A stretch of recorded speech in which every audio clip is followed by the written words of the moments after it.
All right, Shalom.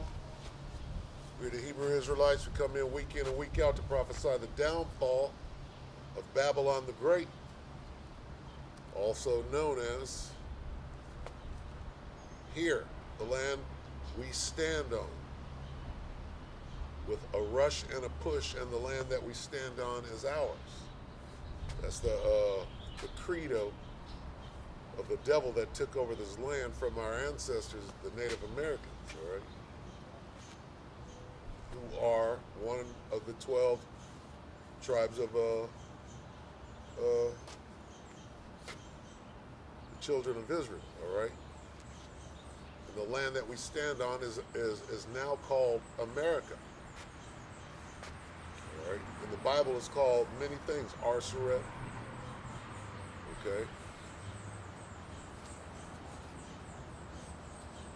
But what we come out here to do, week in and week out, is to wake up the 12 tribes of Israel, to let the Native Americans know that they are the children of Israel. All right? Negroes, Latinos, Native Americans, Seminole Indians, Speckled Bird. All right?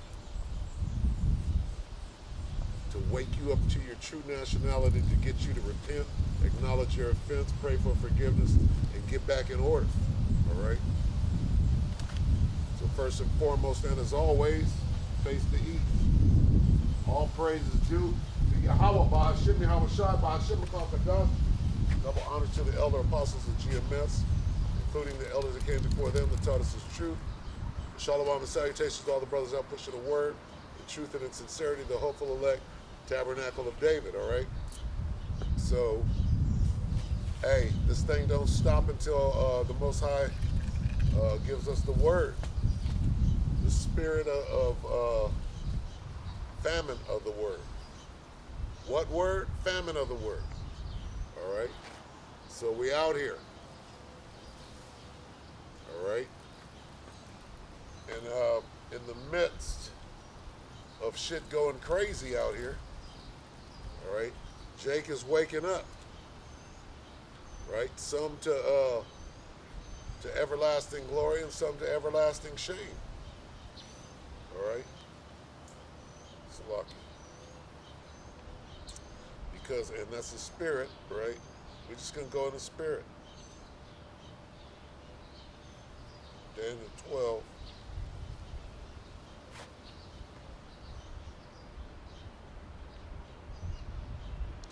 Now I'm going to read this backwards, so to speak. All right? So this is Daniel 12 and 2. And many of them that sleep in the dust of the earth shall awake. Okay? Some to everlasting life.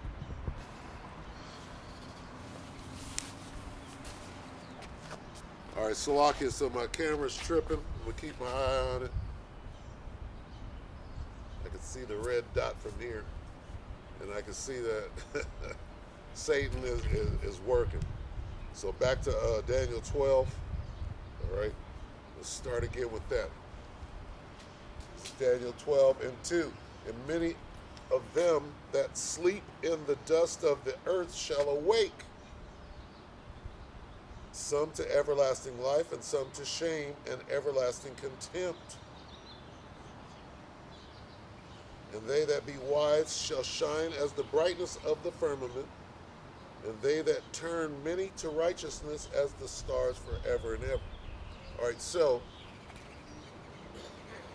okay, sleeping in the dust of the earth is to be in confusion, right?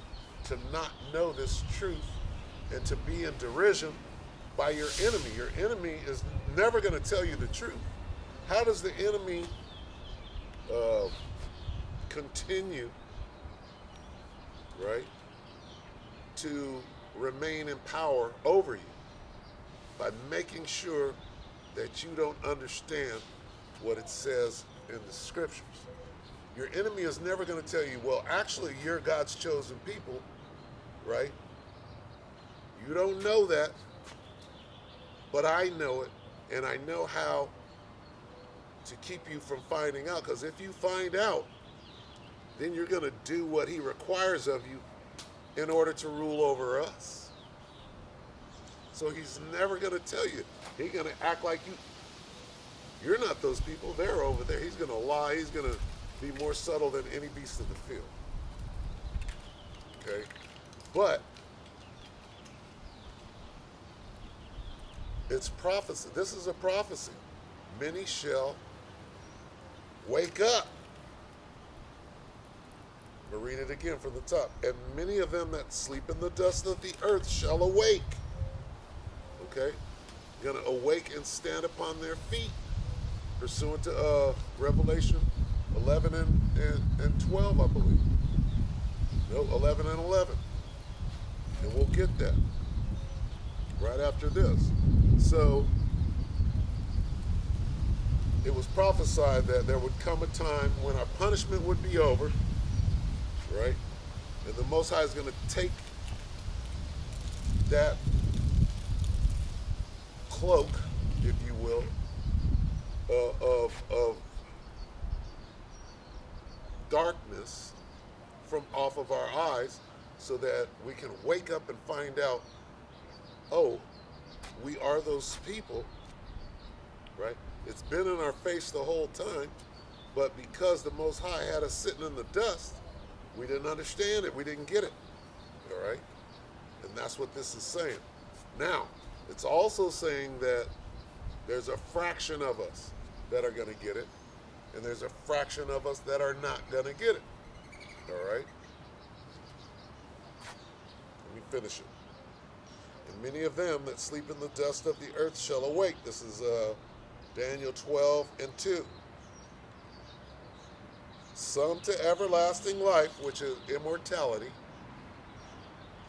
and some to everlasting shame and everlasting contempt. The men of the Lord, all right, are alive now, except for the martyrs. The men of the Lord, the elect, are not going to die. They're going to be saved from the destruction and move forward into the kingdom to build the kingdom and be the government of the kingdom, if you will, all right? So they're going to have the full story about what happened here, how it went down, and still be alive to tell that story, all right? And the ones that have to, that didn't make it on this side, you had to pass away, all right? When you come back into the kingdom, you're going to be ashamed that you didn't listen when the word went out, all right?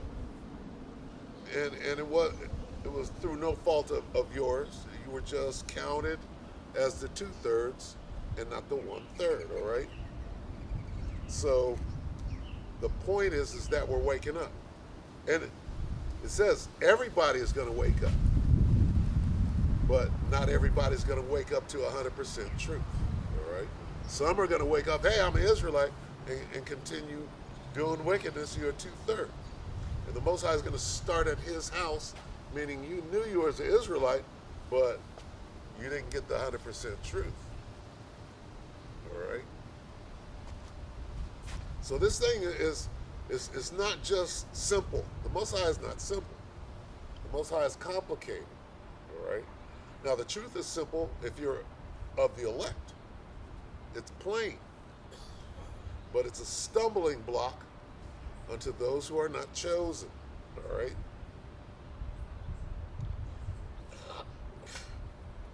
So let's get the awakening again, because I said I was going to get it. Revelation 11 and 11, I believe.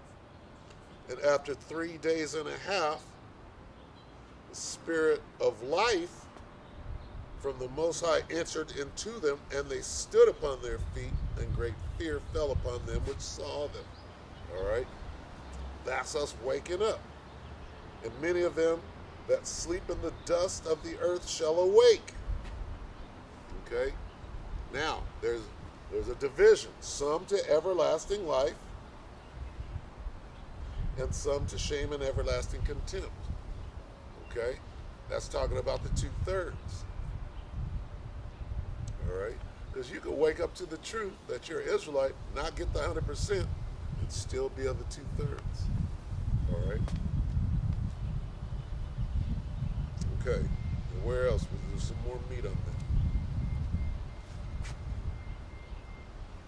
that. All right, well, let's get the 2/3. Zechariah 13. All right, we're just flowing in the spirit.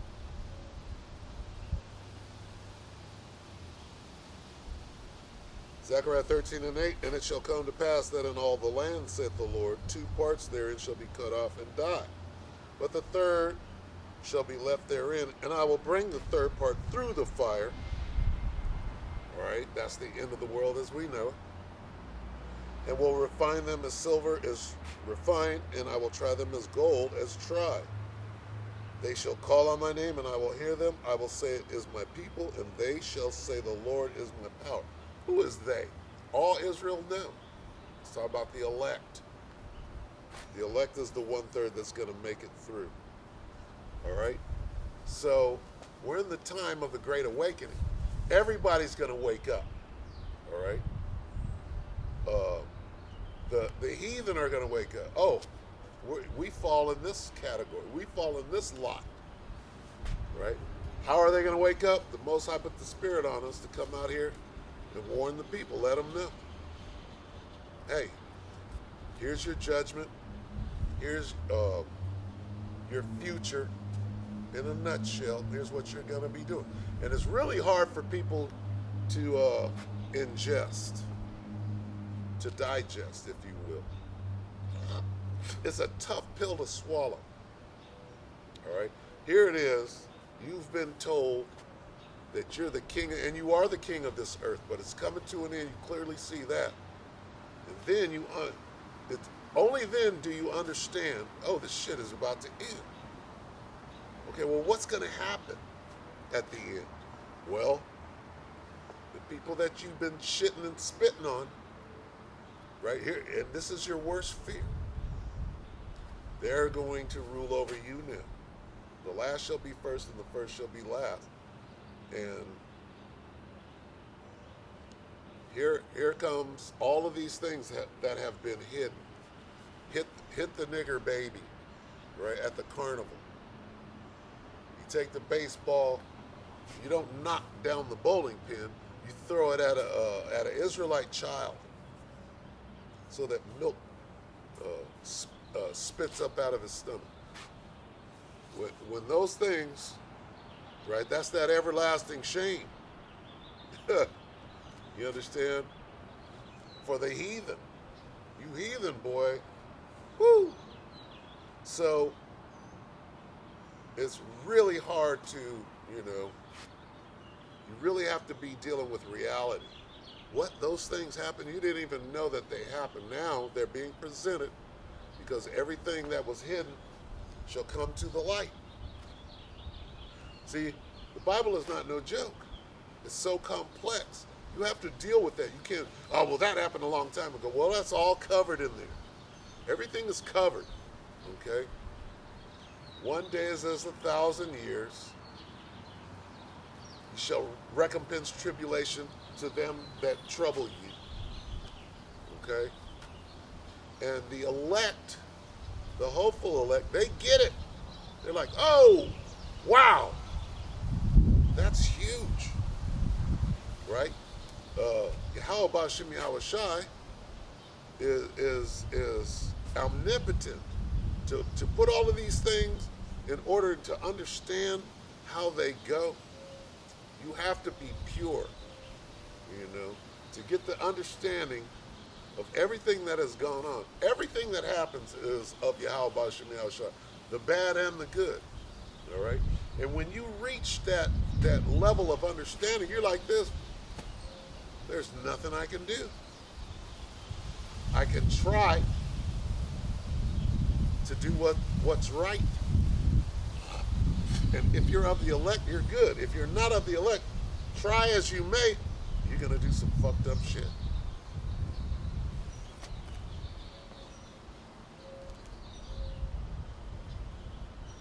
It's what it is.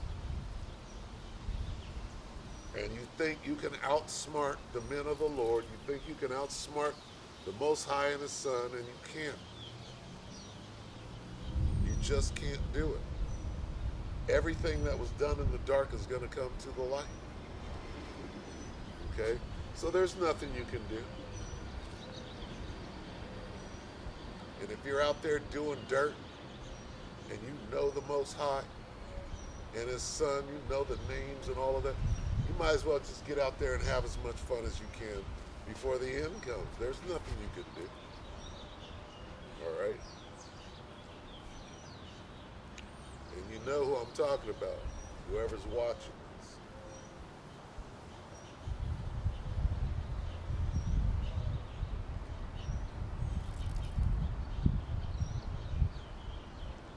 All right, so with that, let's move on.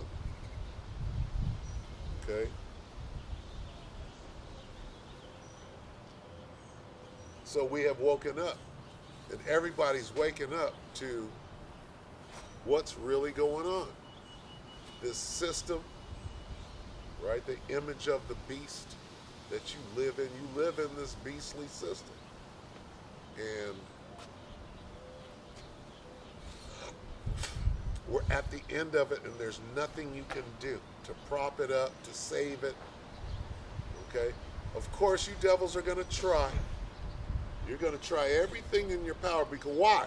Why are you going to do any and everything that it takes to try to get out of your judgment? Because the things that you have done are so abominable, and you have to pay for it.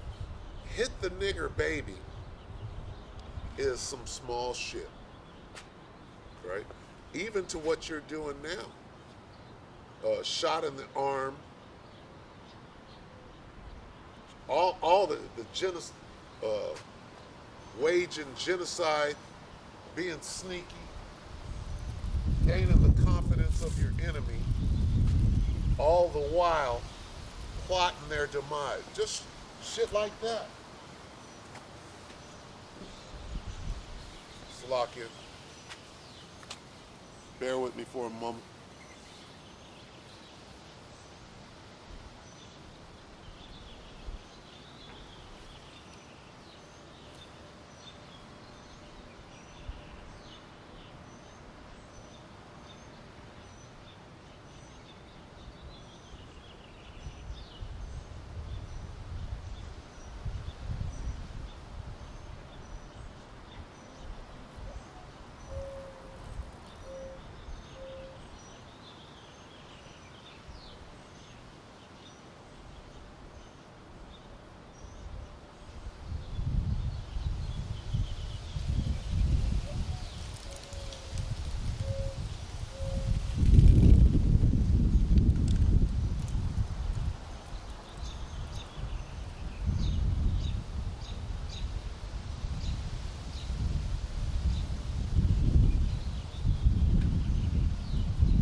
So basically, you got a lot to pay for, and I mean, there's nothing you can do, right?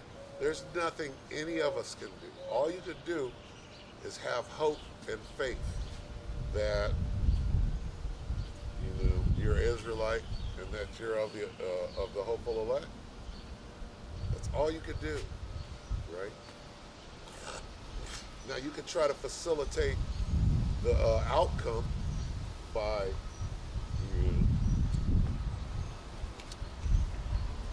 acting right. How do you act right? You put on the elect, right? You study to show yourself approved. You keep the commandments. One of them is get your ass out here and push this word. Okay? How can you tell if somebody is of the elect? And not all of the elect are going to be out on the corner you know, pushing the word, if you will. I saw a video. I'm not going to name the camp, but it was somebody that was raised in GMS, went off to go do their own thing, and have come threefold the child of hell, right? And what I saw, right, being in this thing, is a bunch of kids that don't know what time we're in right now. You know, they got on the flamboyant garments and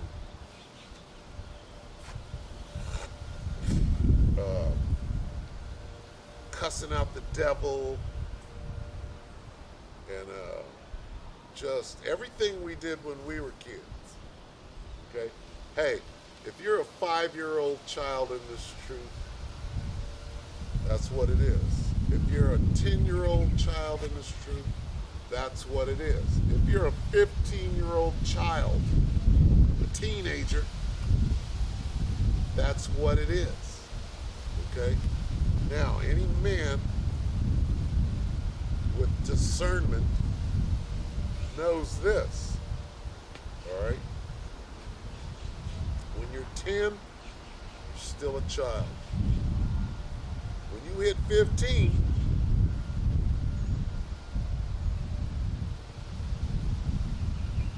you're becoming a man. Okay? Hey, when you hit 12 and 13, you're of the age to go out and have children, which is, it boils down to having fruit, the fruit of your loins, if you will. Okay? But the point is that you're supposed to be growing in this thing, right? And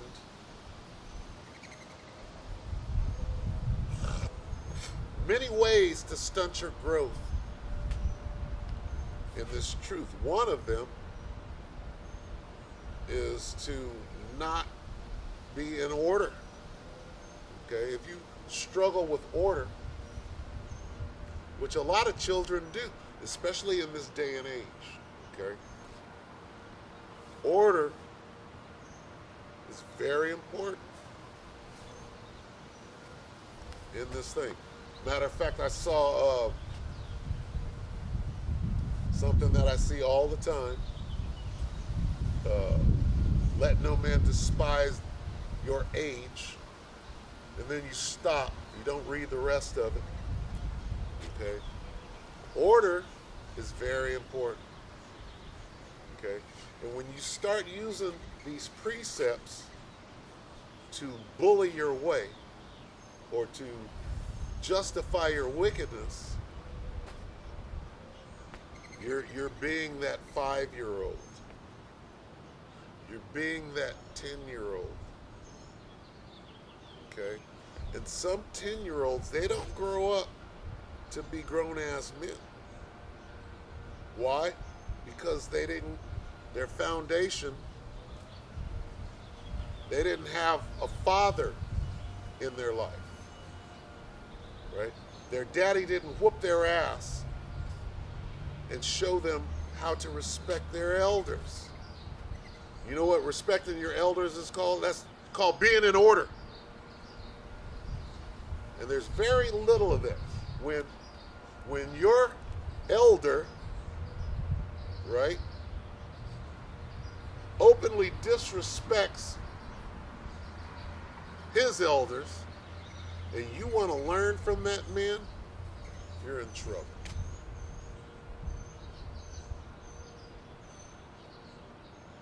Okay? No order. So what you're doing is you're learning, you got the precepts, you can go out and cut. I'm going to cut. I cut you. We did that as 5-year-olds. We did that. We made attack videos, rebuke video. I'm going to make a rebuke video and see how many likes and views I get. I'm going to start turmoil using this thing like in a gang. You're a child in a gang playing with the precepts. And here it is, we're at the end of this thing. And they can't see it. All you want is for this to continue. YouTube is in the process of shutting everybody's ass down. Right? What are you going to do?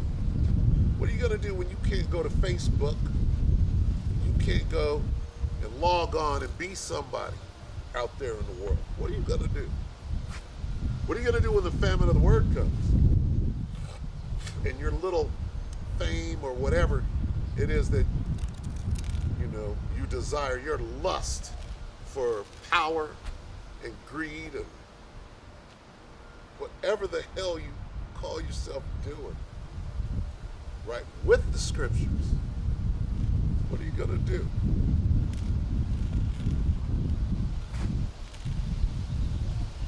Because here's what you're not doing. You're not preparing yourself. So you're supposed to be being a watchman. You're supposed to know that time, I cut you and I did a rebuke video and I exposed you. Wasn't that in like the first 5 years that you did shit like that? It just shows that here you are still doing those things and you haven't grown at all. We're so close to the end. How do you discern who is in this thing and who is not? Now, you got grown-ass men in this thing that should be showing the younger, right, in this thing, that patience. And I don't know how one of my videos got 60 views, which is unheard of. I'm used to getting 4, maybe 5, but one of them got 60. And it's not the war video. It's not the World War III daily update. It's a video dealing with patience at this time in these last days. And I'm talking about last week. I'm talking about 3 or 4 days ago. And so, of course, that's the spirit, right? That's the spirit going out.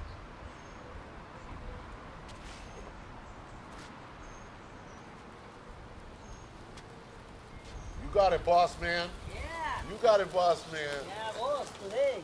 Right, now, what happened to the walrus? These sprinklers. The sprinklers broken. The walrus, you know what I'm talking about. The white man, look like a walrus.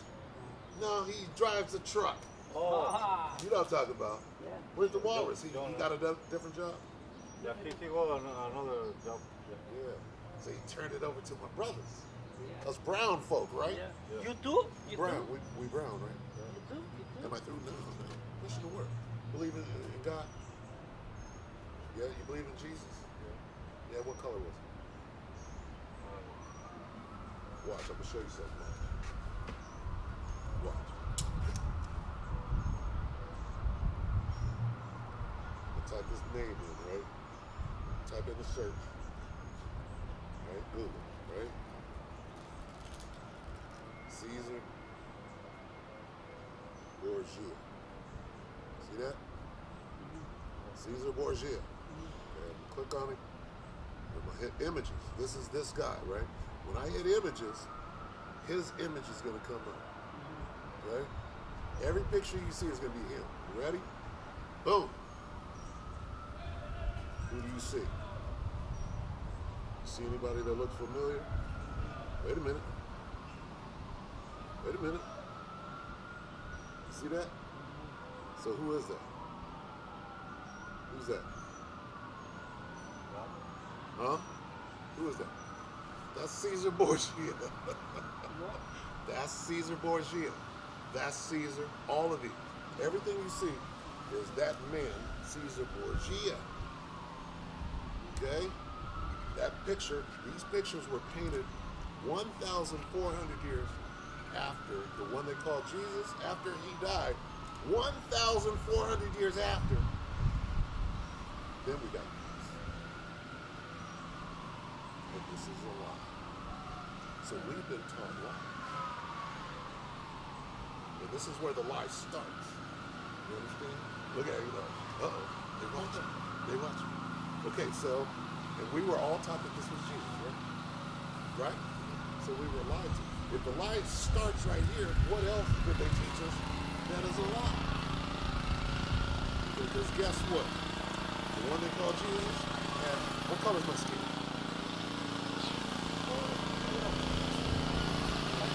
How you say brown? Café. Café. Not negro. See how they got us? We're the same. We're the same people. Now, God has chosen. This is his son. That's not his son. That's what they lied to us about. Okay, his son, Café. Understand? So, uh-oh. Now, Mexicano? Mexicano? Okay. The Mexicanos are one of the 12 tribes of Israel. God's chosen. The Negros, one of the 12 tribes. Jesus Cristo, that's Negro. Oh, Café. See?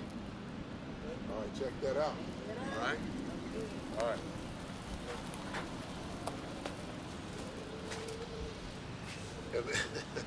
And that's what we see when we first came out. Jesus Cristo es negro, no blanco, right? That's what you do when you first come out. You teach, you know, that milk, because they was like, I'm like, where's the walrus at, right? All right, brother, all right. I'm like, where's the walrus? He said, who's the walrus? I'm like, the so-called white man that drives the truck. Oh, he got a different job. He told me last week he got a different job. So they handed off to Issachar. I'm like, Issachar's out here being the warden now, which is beautiful. But, you know, and they kind of bugged out when I showed them that Jesus Cristo is not Caesar Borgia. And these are the things. I mean, of course, you still got to have that in your arsenal, but what manner of persons ought ye to be in all holy conversation and godliness, looking for and hastening unto the coming of Yahweh Bashem Yahushua. And the end of all things is here. All right? And yeah, you go back, but you grow in this thing. All right? Where's the growth? All right?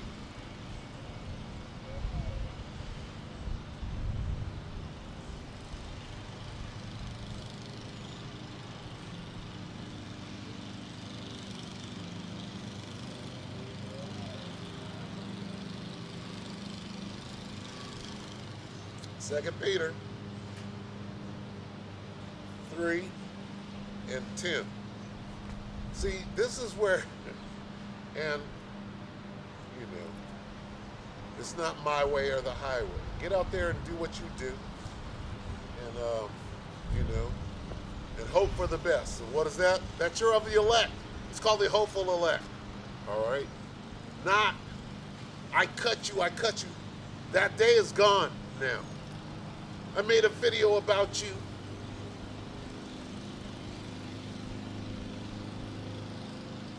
Right? I want to be the leader of the camp with zero leadership skills. And if it be not of the Most High, it will come to naught.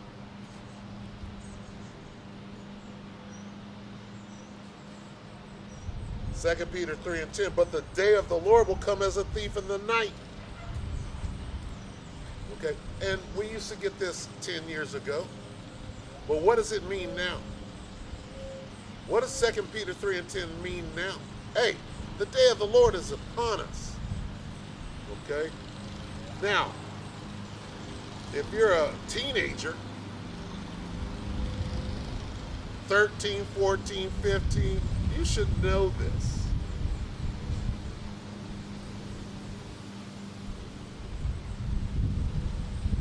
If you're a toddler, 5, 6, what are you doing?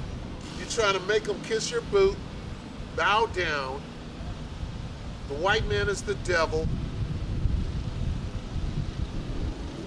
I cut you.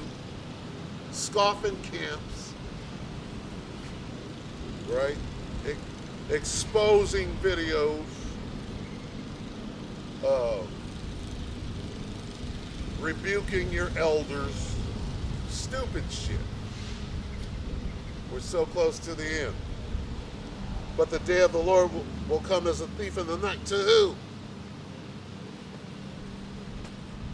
To you kids. I got turban and I got wristbands and armbands and spikes and a t-shirt with fringes on it and a logo that I bought online because somebody's out there making merchandise of the truth. And guess what? Let's read it.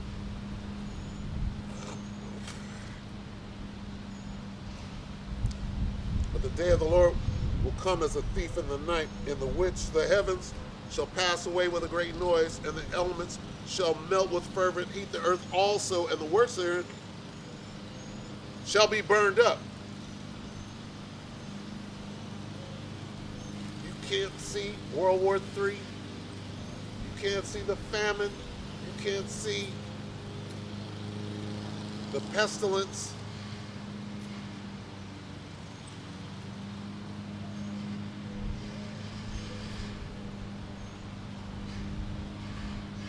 You should be above all of that. Hey,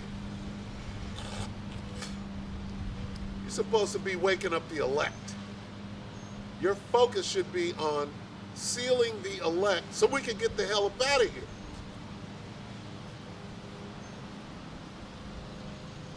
All right? Not making a devil bow down and lick your boot. All right? Sure, when you see that, you immediately discern this guy is 5 years old. Get down and kiss my boot. We all did that. Okay? But who right now is saying, look, exercise that last bit of patience because Vlad, the impaler, is about to hit that nuclear football button.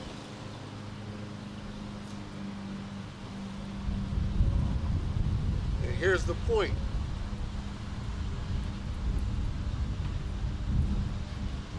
This is the point. If people blow through this and they miss the whole thing. All right? Basically, everything that was said before this is the setup, letting you know we are at the end of this thing. All right? You ready to rule the earth? You ready to have some slaves? See, right now you're the slave. We're the slave. Look at you, right? Right now we're the slave. But what they call heaven, right? The kingdom of heaven, you're going to be the kings, and you're going to have slaves. You're going to be the people that got you out here right now. You went to court, they said, you finna work for me, right? And here you are, right? Here we are. We're the slaves here. In what they call the kingdom of heaven in this book, we wake up and say, oh, God and Jesus got brown skin? What color is my skin? Right? We did this before.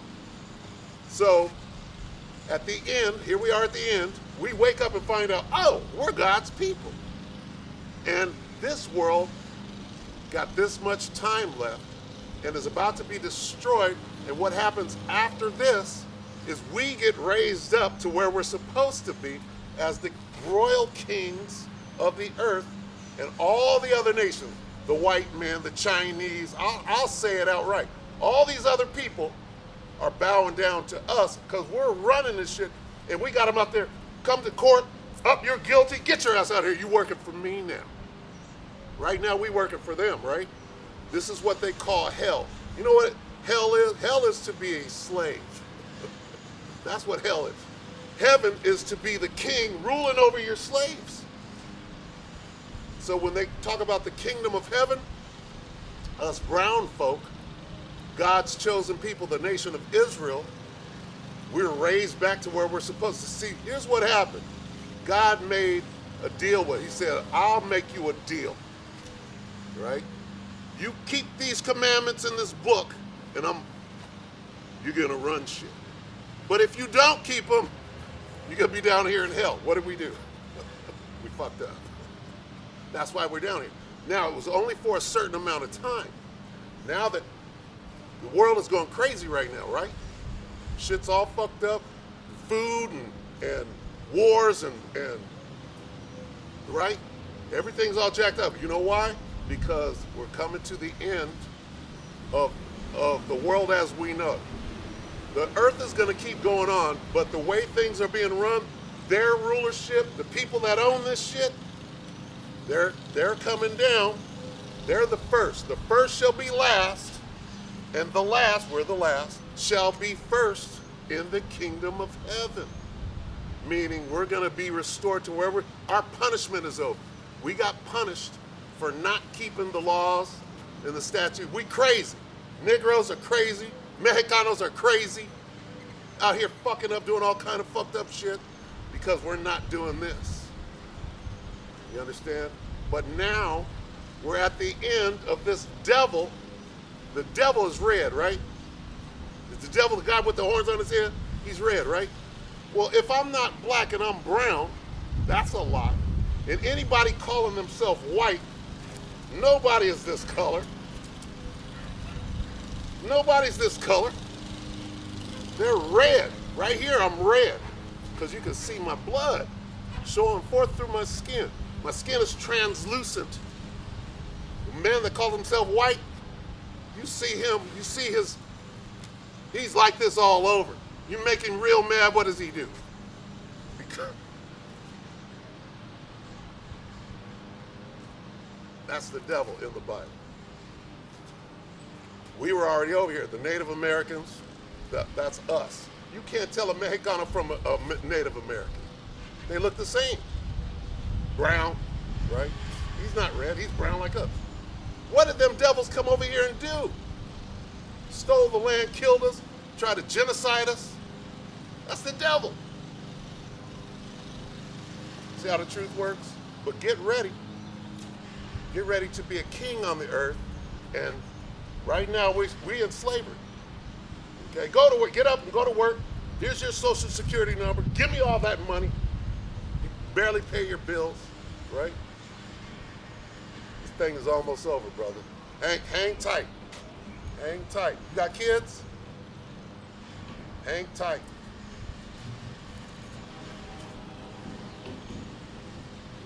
My brother was listening, boy.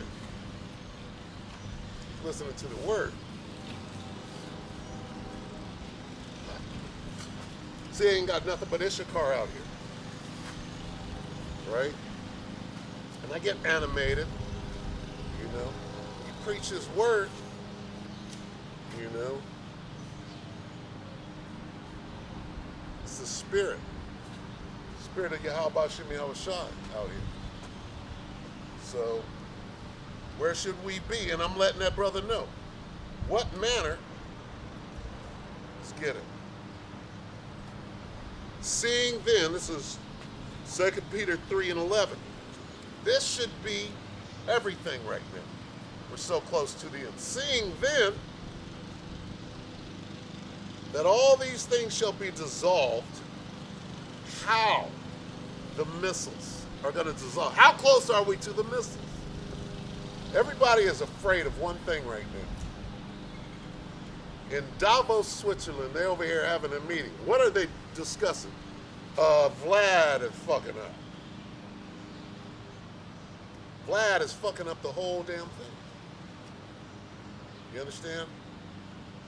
Vlad, I saw this video last night, and it was Oliver Stone. And this guy is interviewing Oliver Stone, and the subject matter is the war, the Russian-Ukrainian war, and Vladimir Putin. Because Oliver Stone interviewed Vlad about 5 years ago, did a series of interviews. And Oliver Stone, through this interview, he's given up so much information as to what the hell is going on right now. Okay? The interview is about the war and how Vlad came to be who he is at this point, right? And we know. We'll go to Proverbs 21 and 1, and we'll show you how he came to be. That's easy. But these devils are trying to put it into words, and by doing so, they're getting into geopolitics and everything going on for the last fucking 20 years. And it's so insightful. I'm going to do a video on it on Monday. And everybody should watch that video. Okay? Oliver Stone on Ukraine and Russian war, right? It's so very impactful. Okay? Because the Most High is using Vlad to fuck this New World Order plan up. Them niggas are like, Vlad, what the fuck are you doing right now? We're so close. We're so close. But then, we're reading about this. But the day of the Lord will come as a thief in the night. This is 2 Peter 3 and 10. In the which the heavens shall pass away with a great noise, and the elements shall melt with fervent heat. The earth also and the works that are therein shall be burned up. That goes directly to Vlad right there. And that interview. They say, well, what happened to Vlad? Why is he fucking up the New World Order right now? Let's get it real quick. See the Spirit come on you, change everything up. Proverbs 21 and 1. The king's heart is in the hand of the Lord. As the rivers of water, he turneth it whithersoever he will. So, Vlad is the king of Russia. They love him over there. He's been the king of Russia for quite a while. All right? And through this interview, you get to see how he changed, because Vlad, according to Oliver Stone, is a good dude. And he was trying to be cool with everybody. He was trying to, raise Russia up to be, a friend of the West and all of these things.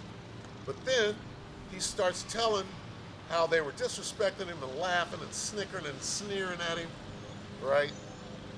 And now they moved him into the corner, and now he has to defend himself. And this is what we're watching. Again, Proverbs 21 and 1. The king's heart is in the hand of the Lord. As the rivers of water, he turneth it whithersoever he will. You know, brother. So, whatever Vlad is doing right now, okay, you have to understand that the New World Order is talking about the world, okay? And in order to have a world order, everybody has to agree at some level to play ball, okay? So, let's say 15 years ago, Vlad he agreed to play ball. He was like this, yeah, I'm with it. I'm with the NWO, okay? So they moved forward. Right? And then at some point, Vlad flipped, right? So Vlad, according to the scriptures, Vlad is going to be the one to destroy the New World Order. Why? Because the Most High flipped Vlad. Okay? I'll read it again. This is Proverbs 21 and 1. The king's heart is in the hand of the Lord. Your heart is a muscle that pumps blood. Okay? When you read the word heart in the Bible, it's talking about your mind. Okay? So the king's mind, Vladimir Putin's mind, is being controlled every man. Okay? Yahweh Hashem Yahweh Shai is omnipotent. He's omniscient. He runs and controls everything. So man's goings are of the Lord. Whatever you do, the Most High got you doing it, if you have any understanding. So Vlad, who is the king of Russia, Vladimir Putin, flipped on the New World Order. Why? Because God is using him to cause this chaos and turmoil. Isn't it Vlad that's got more nuclear weapons than anybody? How is it? How is it that Vlad, having more nuclear weapons than anybody, flipped on the New World Order? That proposes a problem, okay? What's the problem? The prophecies. Here's a prophecy. 2 Peter 3 and 10. But the day of the Lord will come as a thief in the night. Meaning it's going to come to everybody's surprise. Because they don't know what we're sharing with you right now. These are secrets, right? These are dark sayings that only the men of the Lord can understand and come out here and tell the people. And if the Spirit is on you to understand, then you're going to get it. If not, you're going to say, oh, this nigga is full of shit. Okay? But the day of the Lord will come as a thief in the night, in the which the heavens shall pass away with a great noise, and the elements shall melt with fervent heat. The earth also and the works that are therein shall be burned up. What is that talking about? That's talking about Vladimir Putin launching numerous nuclear missiles on America and burning this place up. How do the elements melt with fervent heat? Okay? When those nukes hit, everything is going to be clean dissolved. Nobody is going to be left standing. All right? And we're dealing with that right now. Okay? What's going on over in the Ukraine? Well, they're fighting against Russia. They're fighting against who? The guy with all the nukes?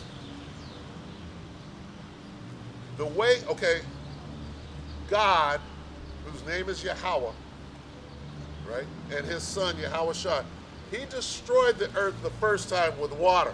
So he told Noah to build a boat or an ark. Okay? He destroyed the world, except for 8 souls, with water. And then he put a rainbow in the sky, and he said, I'll never destroy the earth with water again. See that rainbow? That's a sign, right? But the next time I destroy it, I'm going to do it with fire. Well, how do you do that? Well, I'm going to put it in this devil's mind to make a device that'll burn everybody's ass up. It's called a nuclear, ICBM nuclear missile. And there are thousands of them, 200 million, that nobody knows about. But the Bible tells you. So this is what we're dealing with today in geopolitics. In geopolitics, everything is being driven by the war in Ukraine. Are the Ukrainians fighting the war? No. NATO and the EU are fighting the war against Vladimir Putin, which actually equates to World War III. Okay? The United States of America has nukes. A lot of them. There's an acronym called MAD, MAD, Mutually Assured Destruction. When the United States and their allies fire their nuclear missiles on their enemies, which happen to be Russia, China, India, Iran, North Korea, and they all fire their nuclear missiles on America, on Israel. Okay? Is that a possibility? Of course it is. According to the Bible, that's going to happen. That's that fire that is going to clean, dissolve. Okay, fire is a cleansing agent.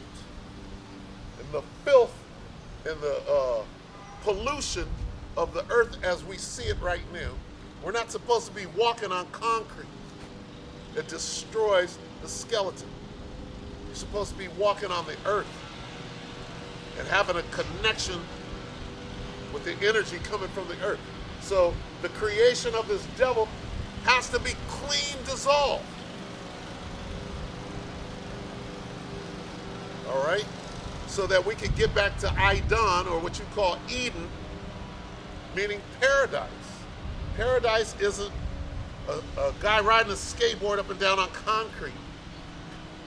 Okay? It's not the way it is.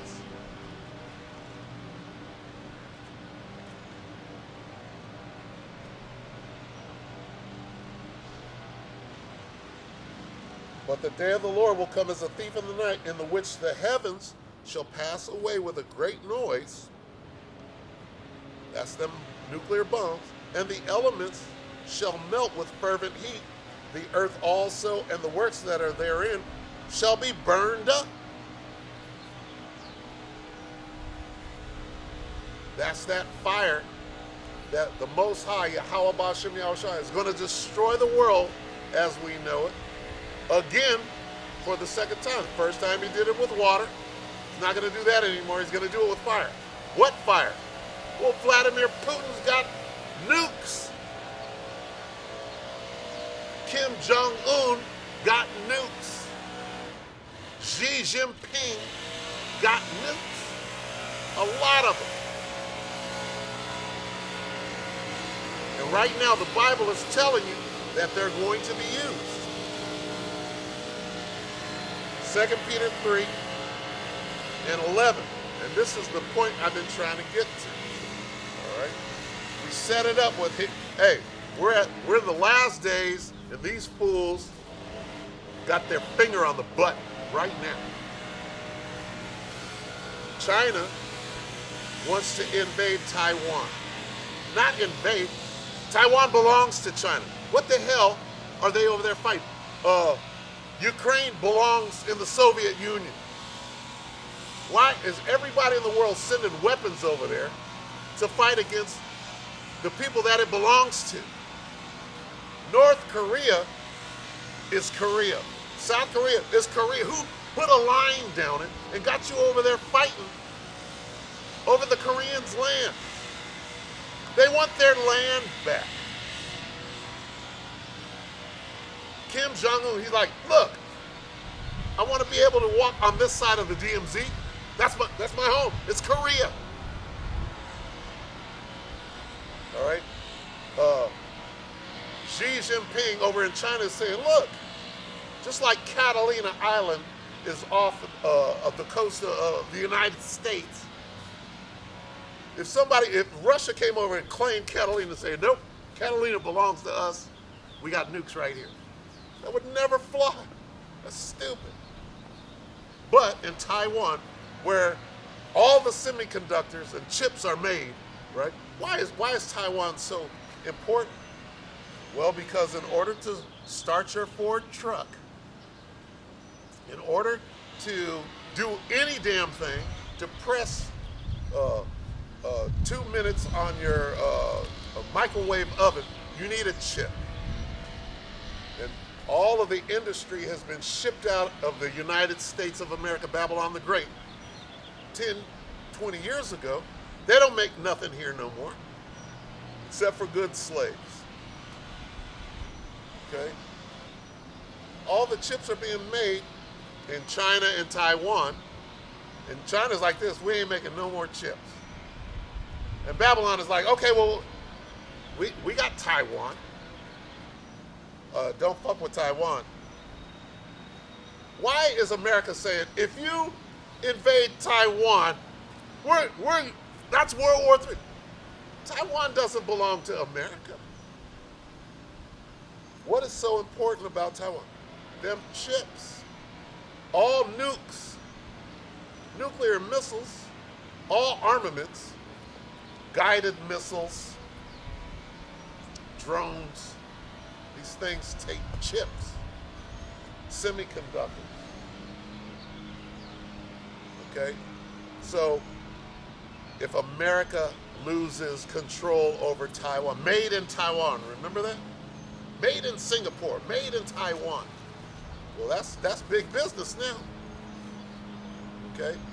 Because these devils went over there, severed Taiwan from their homeland, which is China, took it over, and got them over there doing some slave labor, making them chips for nothing.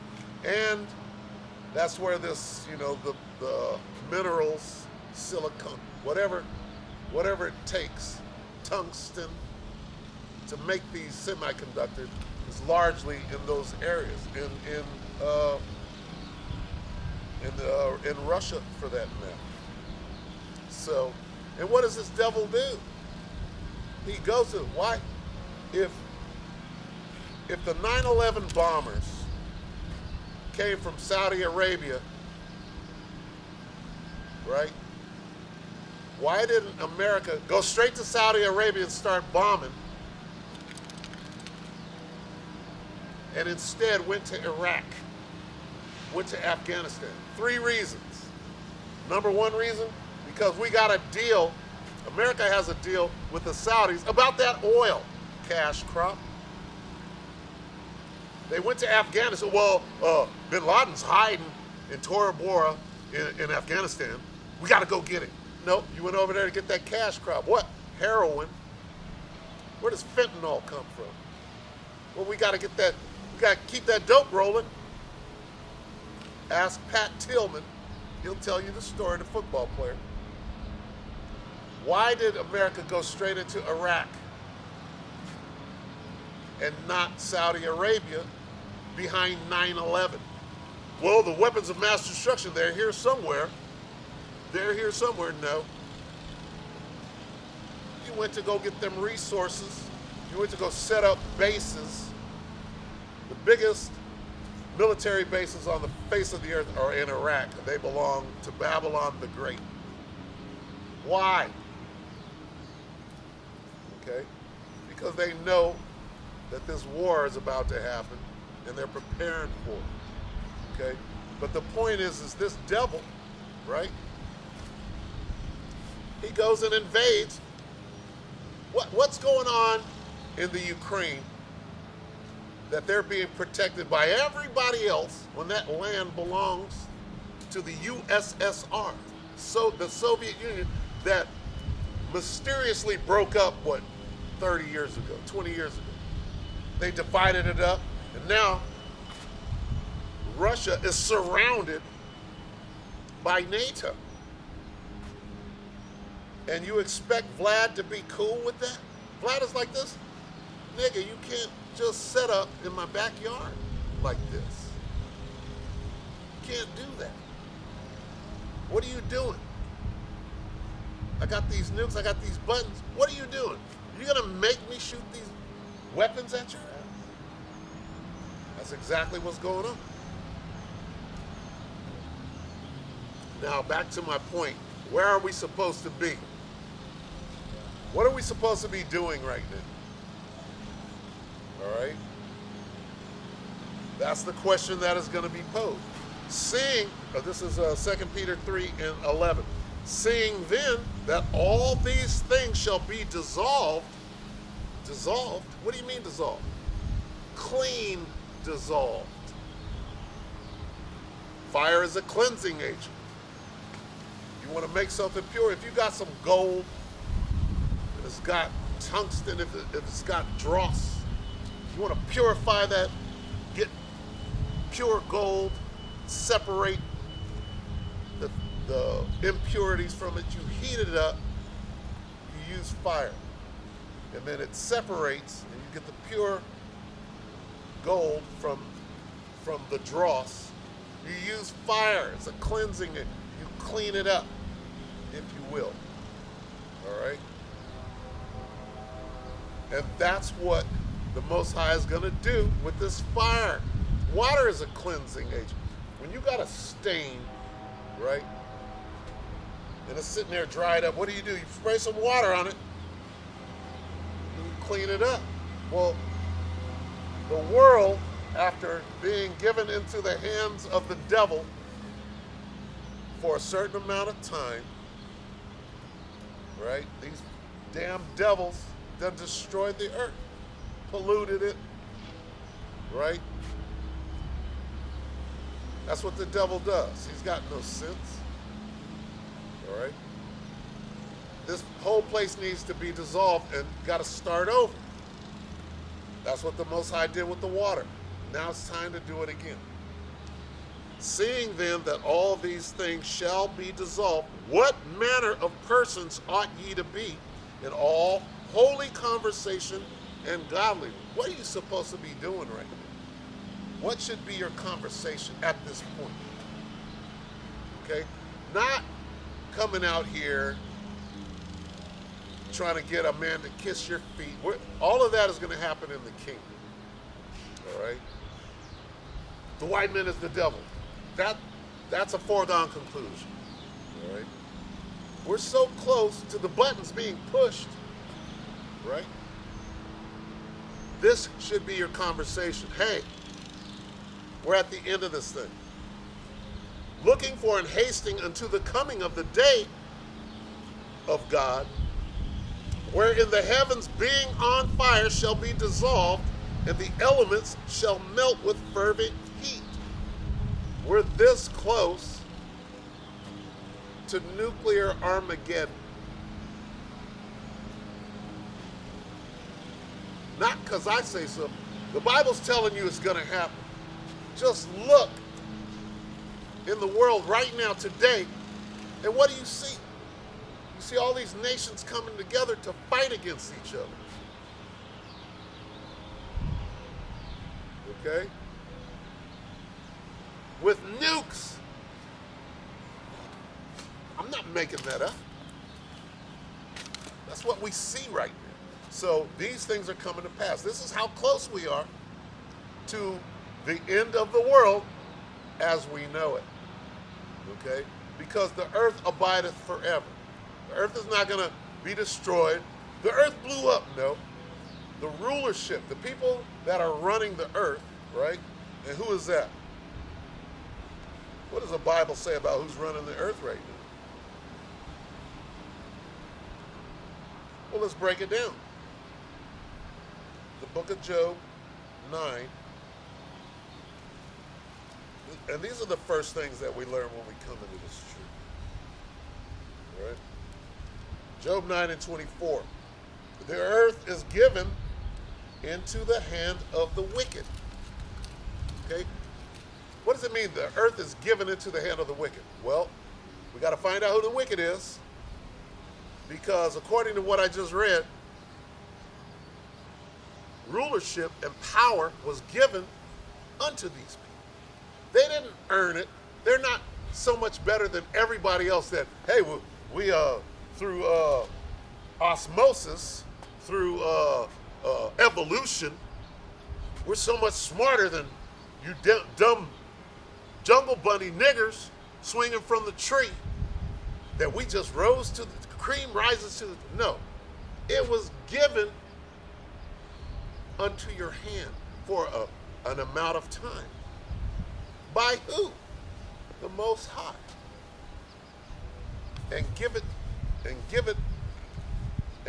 it unto whomsoever he will. Bear with me. And giveth it, bear with me. And giveth it unto whomsoever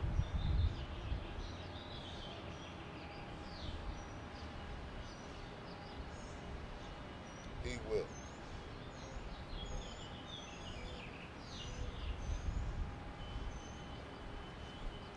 Daniel 4 and 17.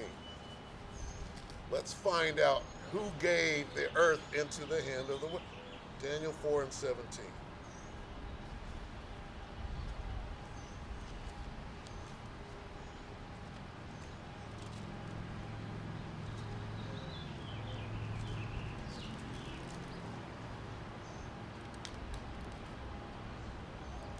It's the book of Daniel 4 and 17.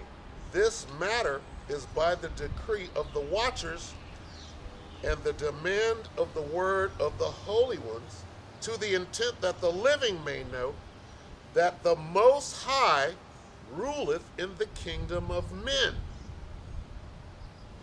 and giveth it to whomsoever he will, and setteth up over it the basest of men. So anybody who's ruling the earth, at one time the Babylonians ruled the earth. At one time the Assyrians ruled the earth. At one time the Grecians ruled the earth. At one time the Egyptians ruled the earth.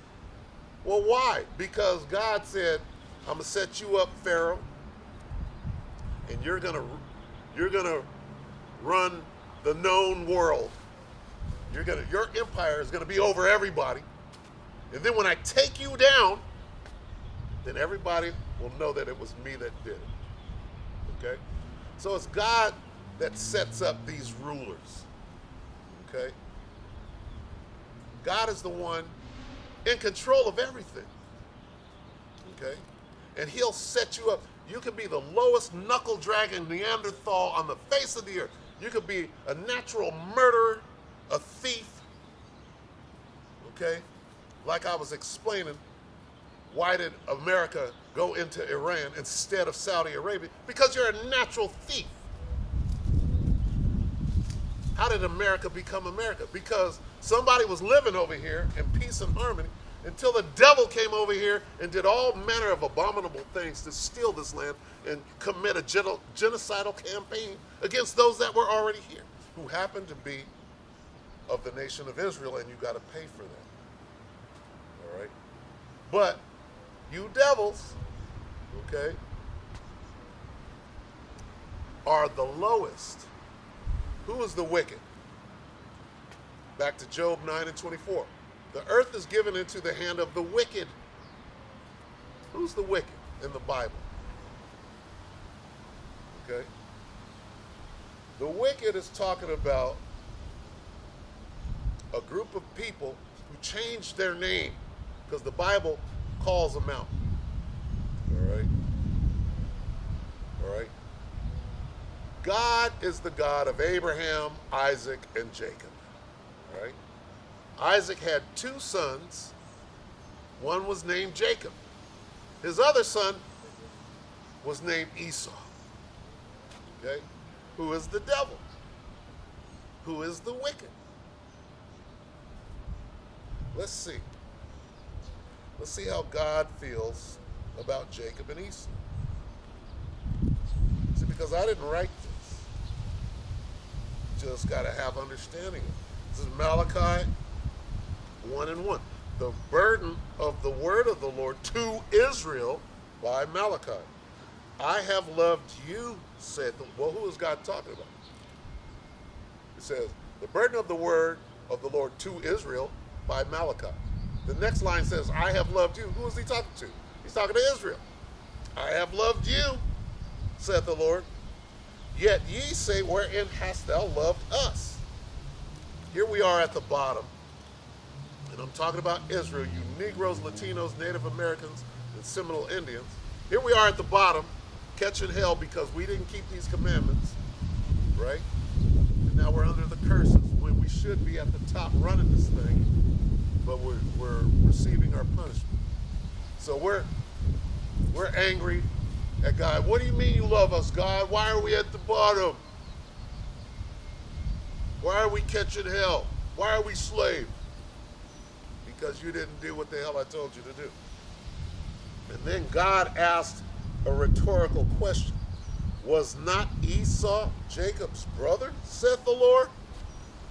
And then he breaks down something that is well hidden in the Bible.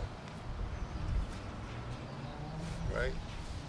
Now, who would hide this? First of all, nigga, you can't. If I catch you with that Bible, I'm gonna kill you and your family and your extended family. This is why we're in slavery. I catch you reading, I'm gonna kill you. I catch you reading the Bible, kill all you niggas.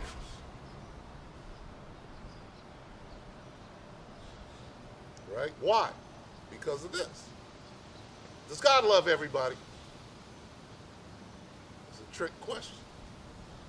I have loved you, saith the Lord. Yet ye say, wherein hast thou loved it?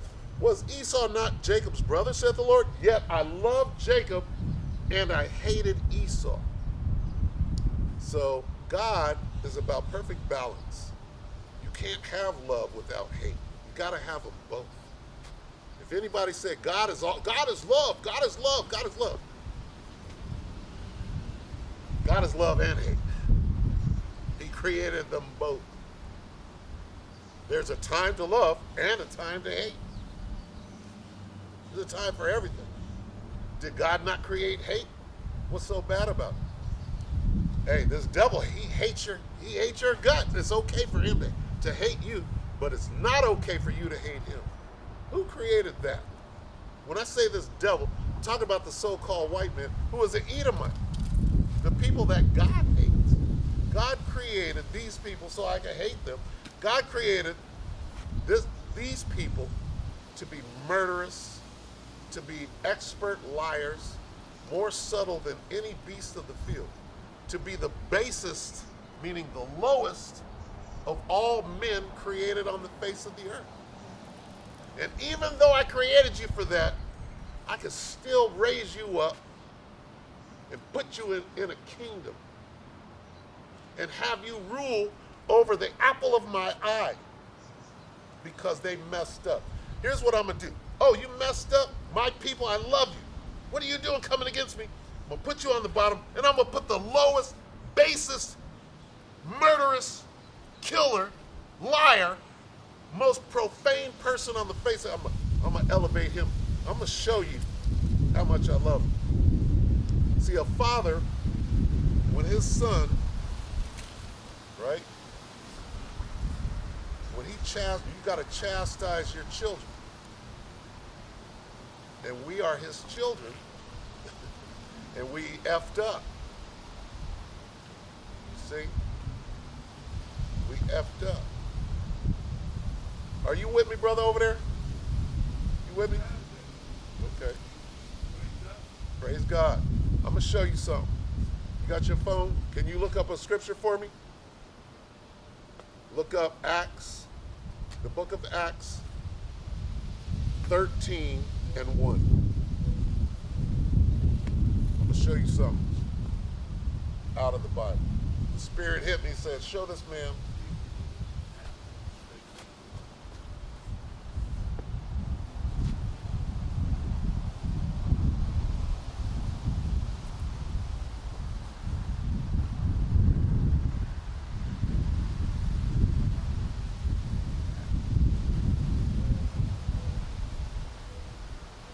Get it out the King James.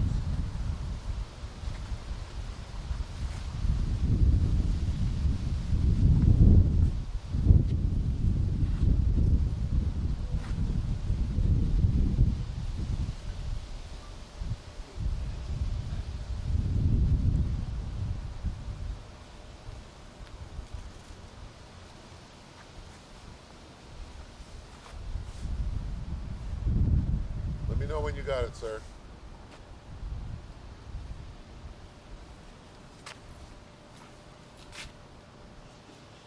You break it all the way out. Look at it. Break it out, sir.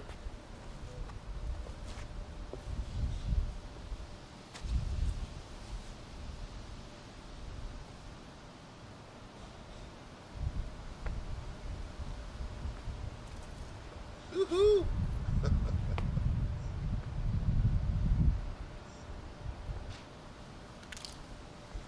I got all day.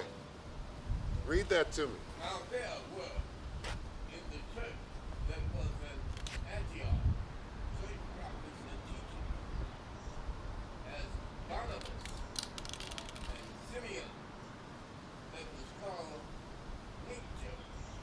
teacher, Lucius Lucius, of Cyrene, and Manaen, which had been brought up with Herod the Tetrarch, and Saul. and Saul. Who is Saul? Saul, Read number 9. Saul, Paul, Correct. Read 9. Let's prove all things. 49. Yes, sir. Then Saul also called Paul. That's all I need. Right? Yes. So according to Acts 13:1, they was calling Simeon, Manaen, and Saul. They was calling a bunch of what? What? They were Calling them what? That was called. What's that word? Niger. How you say that? In my English pronunciation, it's not of this language. Okay. I would say Niger. Okay. That's what we were taught, right? Yeah, okay. Okay. Now go back to your phone. I'm gonna show you something. Got your phone? I got my phone. Okay. Pull your phone out. It's not Is it acting up? like enough. Okay. All right. And I'm gonna work with you because that's the devil. The devil knows what this thing is. Okay. Oh, there's 13 on my head. 74. 74. All right. Now this word, Niger, it's in the Bible. No matter how you say it, right? So according to Acts 13:1, they would call him Paul a Niger. Right? So you know what a strong concordance.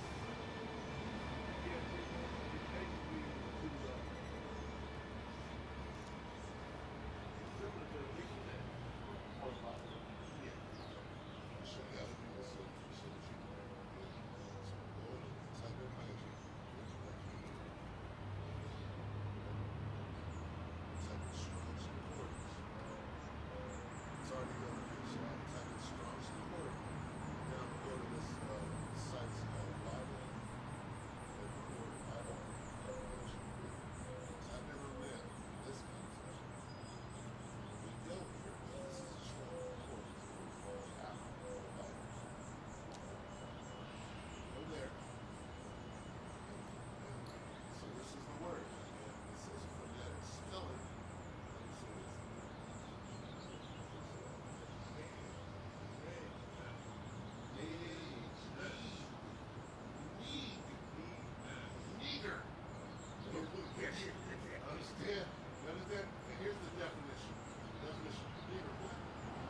Read on. I heard behind me a great voice as of a trumpet.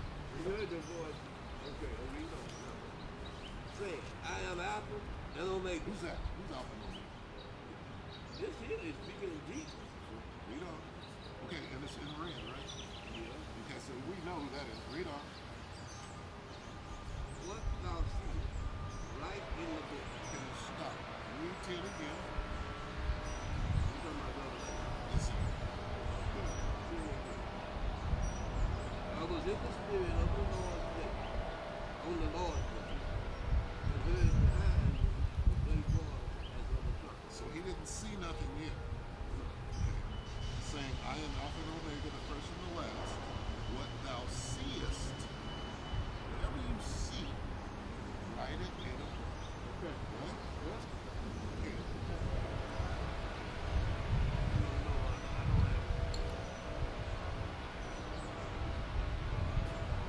Okay, now read 12.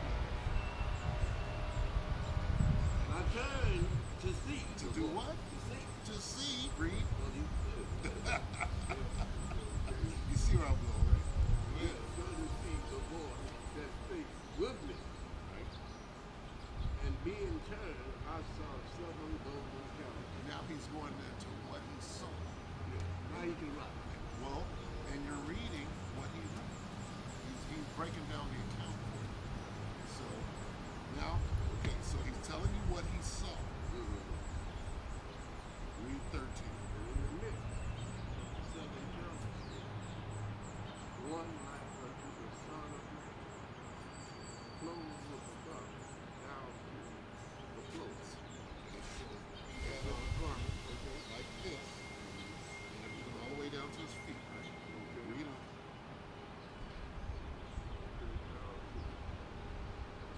What version? Is that King James?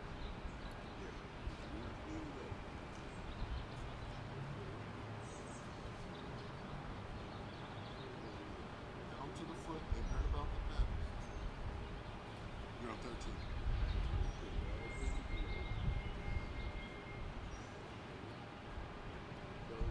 And down to and good about the palace with the golden good. So he had a big old belt on. Right? And it was all pure gold. Now read.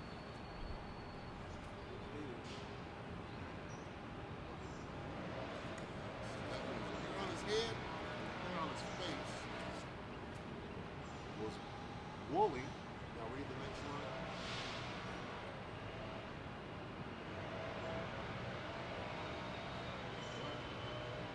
As white as snow. There's the color of the hair on his head. He was fully gray. And what was the texture of his hair? Wool.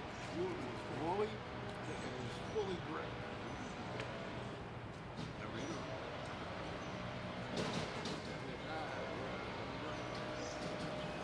So he had red eyes.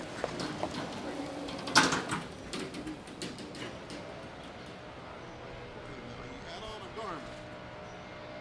And so you couldn't see anything, but you could see his feet. So it describes his feet as what? Okay, what color is those? This is brownish golden.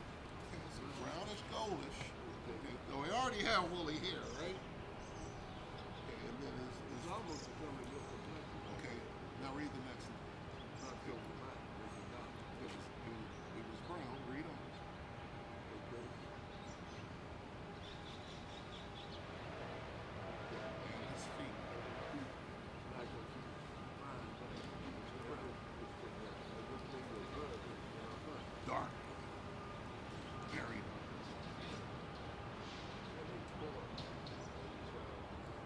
So he had a big old booming voice. When we read it, we associate with element.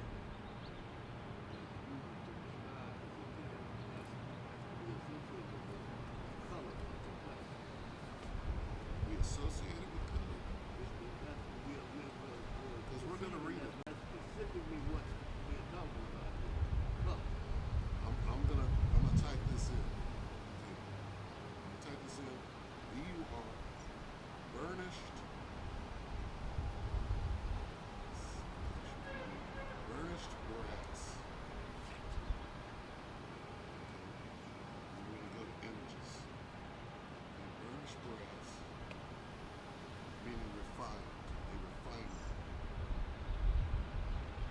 these colors?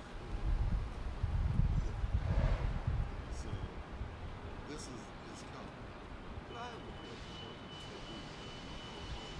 All of this. Look. So,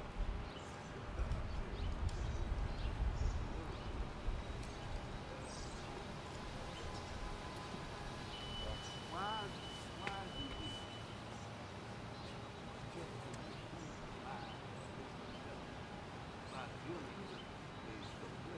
if it's telling you, okay, let's go to Daniel 10 and start from. Because the truth is the truth. There was a record that said, write down what you see. This is what he saw. He said he had woolly hair. Read Daniel. But one more question before we Absolutely. why is it relative to God? Is the- Still is creation? is how, the- how I can understand what we see as far as truth, unchanged truth that's eternal. See, this is not a truth. This is a fact. Is white Jesus the truth? No. Okay, No. so what is that what we were taught? Yes. So we were taught a lot. Yes. So is not the truth? But Is the truth important? yes, because Is the truth in the Bible? yes. And I can agree with you. I'm going to agree with you that a lie deals with the psyche of a man and encourages him or coerces him or persuades him to deal with this of inferiority or whatever. Absolutely. Absolutely. I can understand So that. why? Here, let me ask you this. Okay. Why did they put the picture of Caesar Borgia to be Jesus? Why would they? They could do it because if we are part of things in our mind, if you question that, And let's take it to a higher level. Okay, that's absolutely correct. Let's take it to a higher level. If Jesus looks like his dad, this is Jesus, the life of his daddy. Looks just like God. That would make God. But if Jesus is a dark-skinned man with woolly hair, what is God? in He the human looks like his son. in the human manifestation, yes. He looks like his son. But what is but Do you have children? yes, Do you have a son? yes. Does he look like you?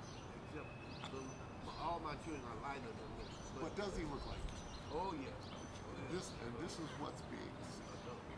Okay, that's why they put the picture up. They said this is Jesus, and God looks like me. But one God's more son thing. looks like me. But one more thing, my brother.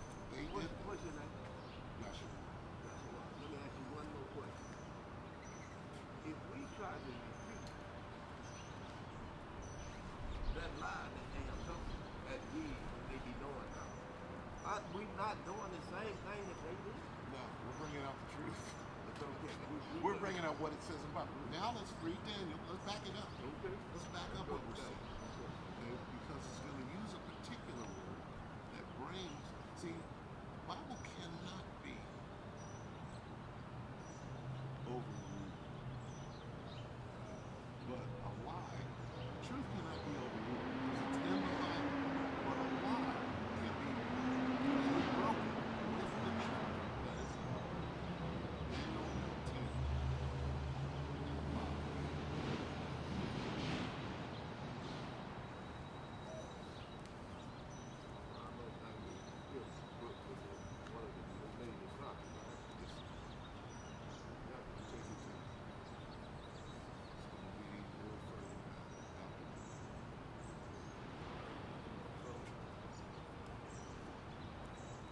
And I'm no Bible expert. I'm just as he can.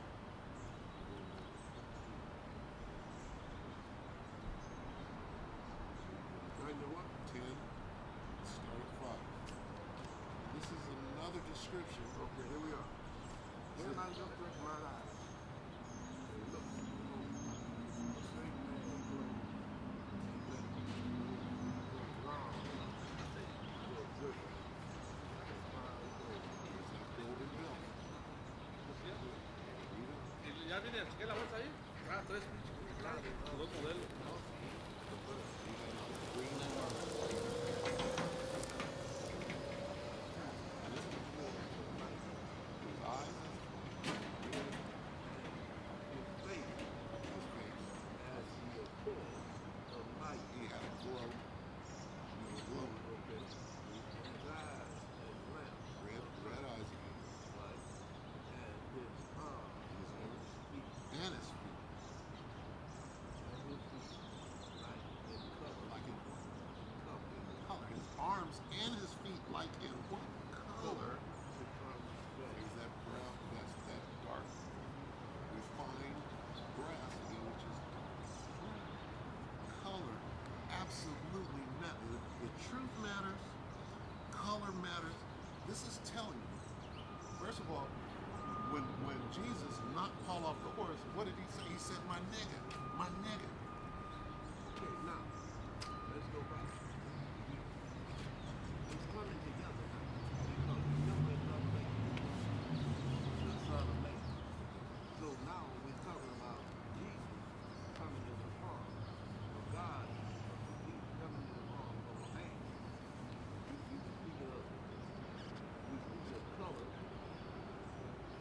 Go back to Revelation. His color.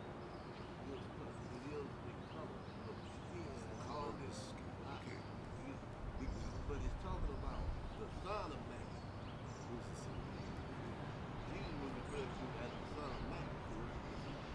We're not talking about God. God is God. Jesus and God are two different people.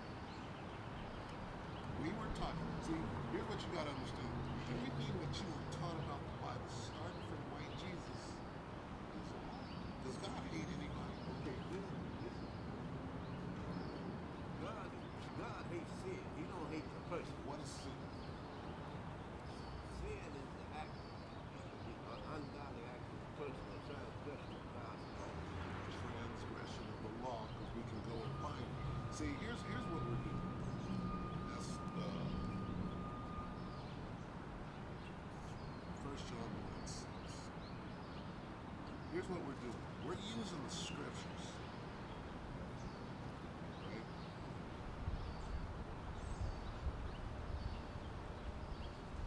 2 John 1:6. We're using the scriptures to prove all things. Yeah, there you go.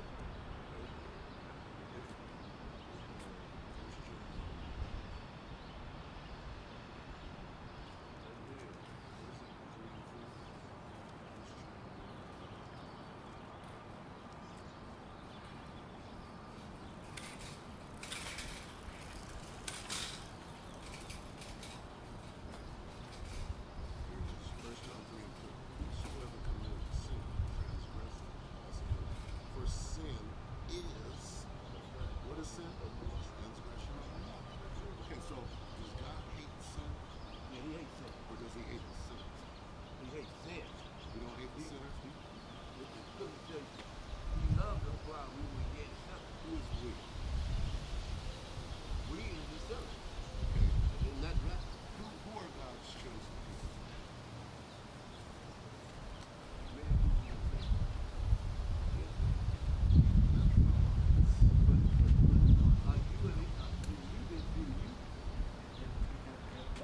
See where we're going with this here?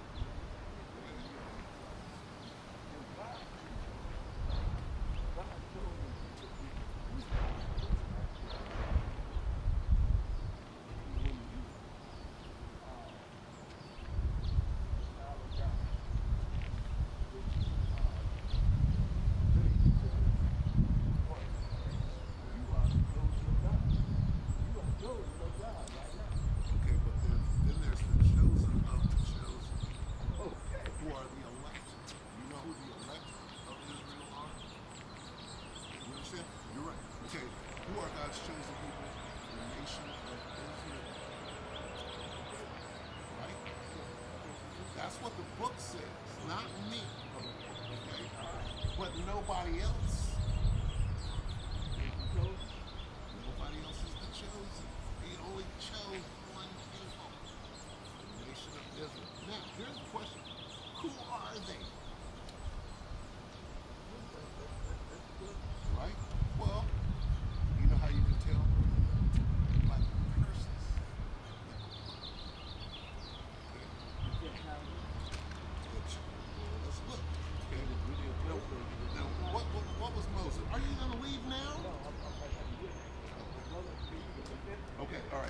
show you this real quick. Deuteronomy. Book of Deuteronomy. This is Moses coming up down off the mountain. And he got the Ten Commandments. Deuteronomy says this. These be the words that Moses spake unto all Israel. This when it came after Pharaoh and Egyptians got kidnapped and all this stuff. Right, so Deuteronomy is all about Israel and Moses. So now we get to 28. Lesson for obedience.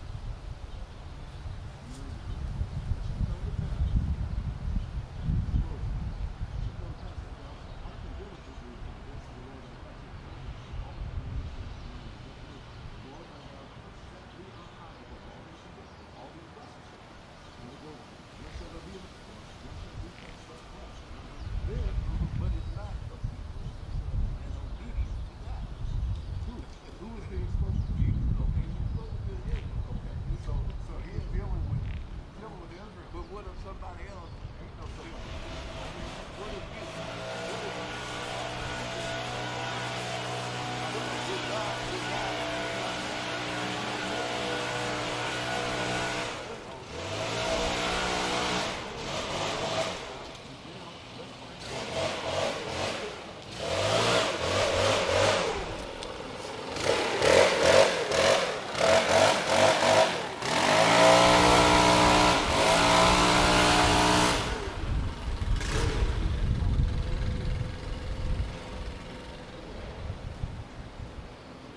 All of these.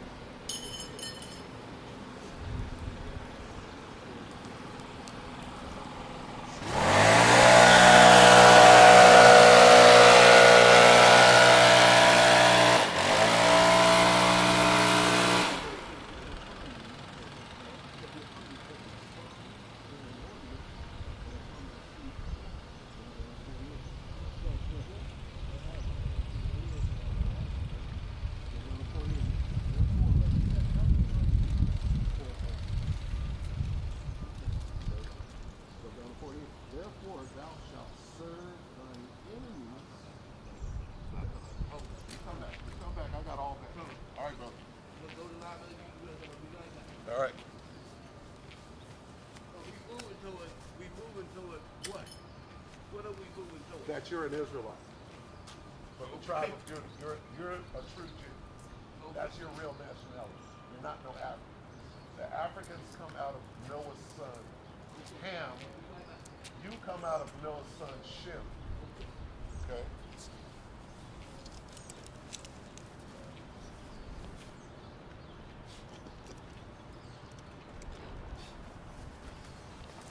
So, I'm teaching the brother. He said he was 70, 74 or 76, one of the two.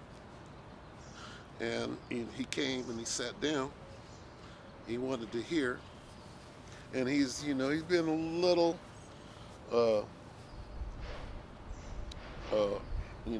put off a little because of what he was taught. And he lifted up his chair and pulled out his Bible, let you know he was armed, but right now, Most High brought him over here to hear this truth, whether he hear or whether he forbears. So I'm just he said he went to go pee and said he's coming back. So here we are, we're at hour and 49. We're gonna bear with me for a second.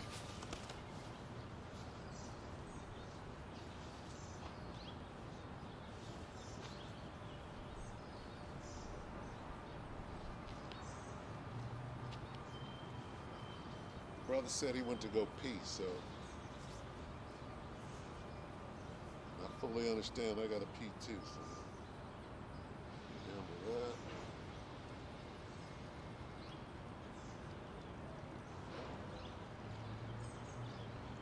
And we'll see if he comes back. If he comes back, I'll give him 15 minutes. If he comes back, he does. If not, then he basically ran. Because he asked me right there at the end, he goes, where are we going with this? I'm like, hey, you came out here to hear this truth. The Most High got you here. It's not too late.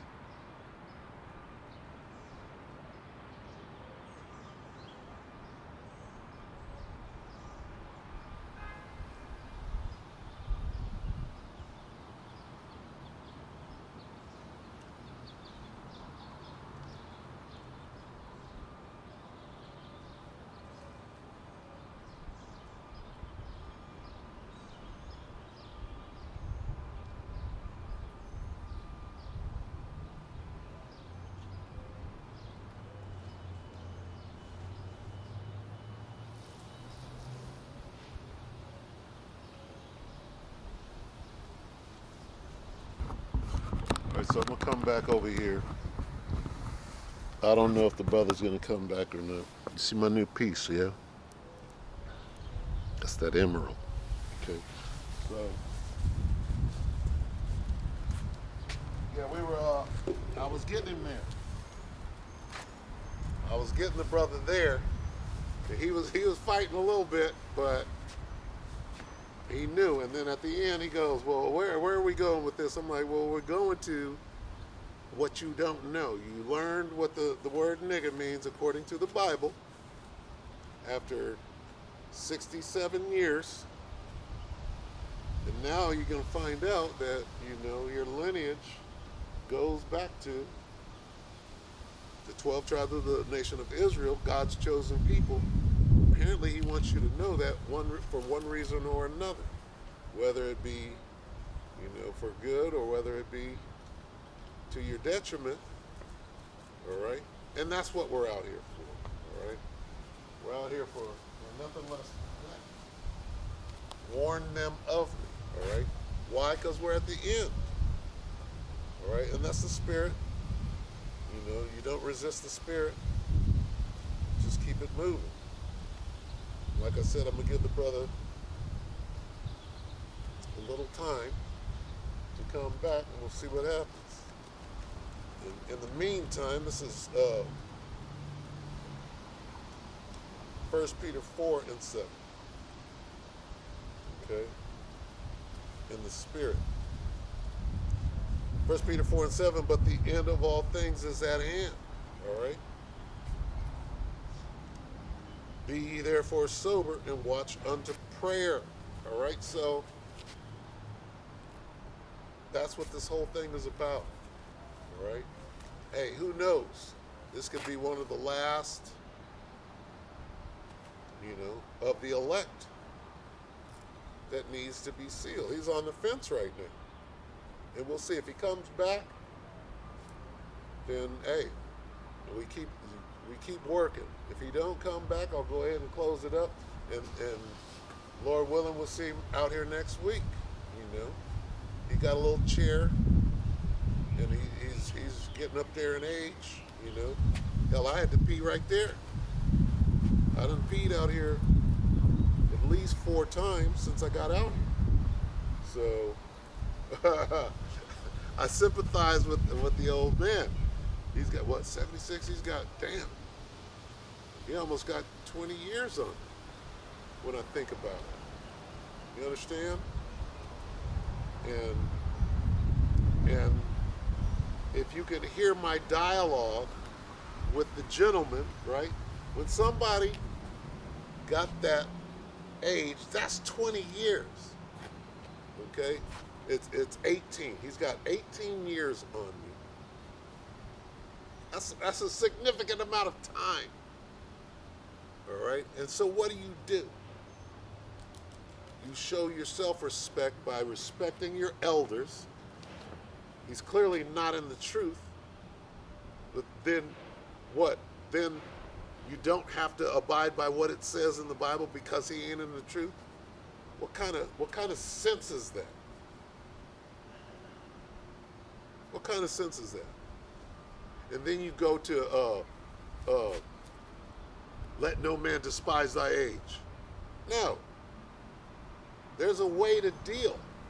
If you're a man of the Lord, been in this thing for at least 5 years, you should know that to respect your elders is to respect yourself first of all. And whether you're in the truth or not.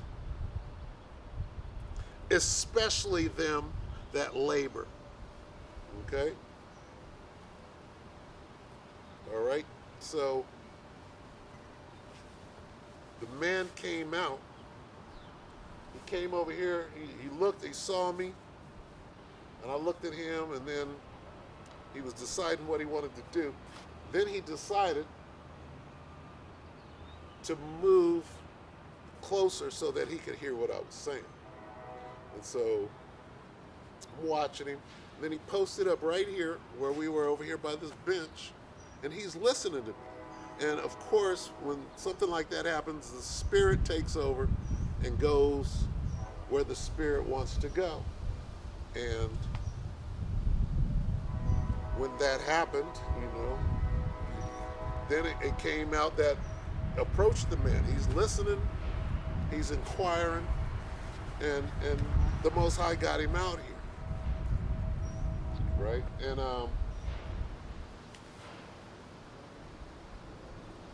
I didn't know that he was that old. And when you're that old, you could only be out here.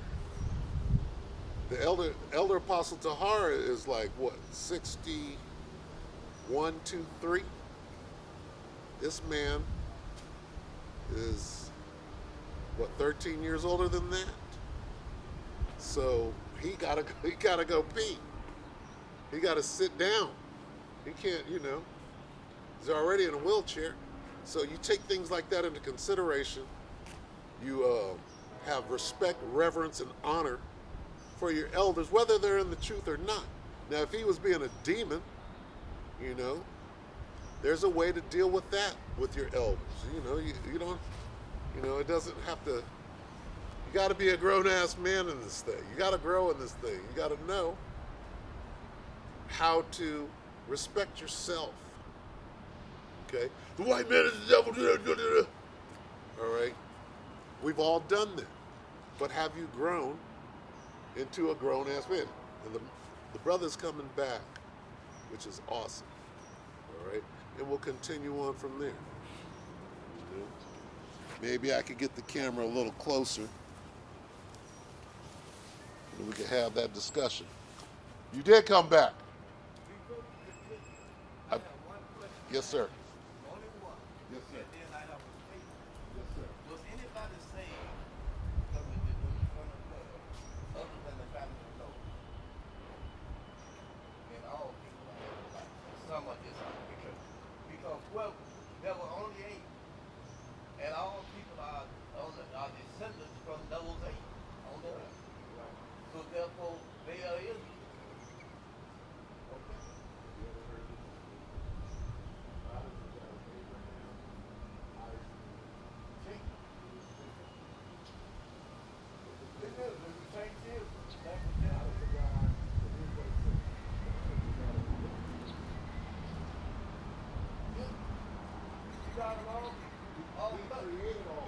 The Bible says God is the God of all people.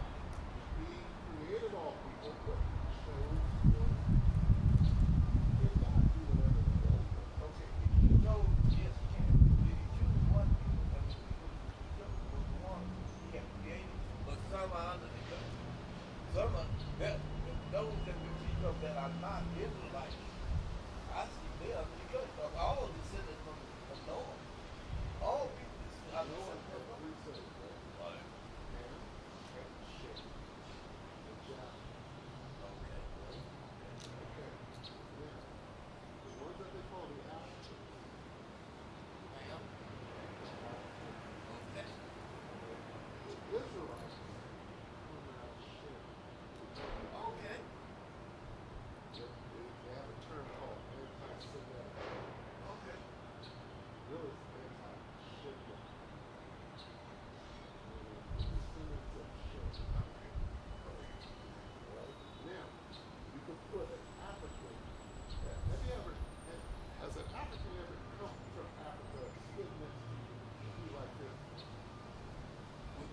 That's a lot of attitude toward us. Why? You know why? Because we're not the same people.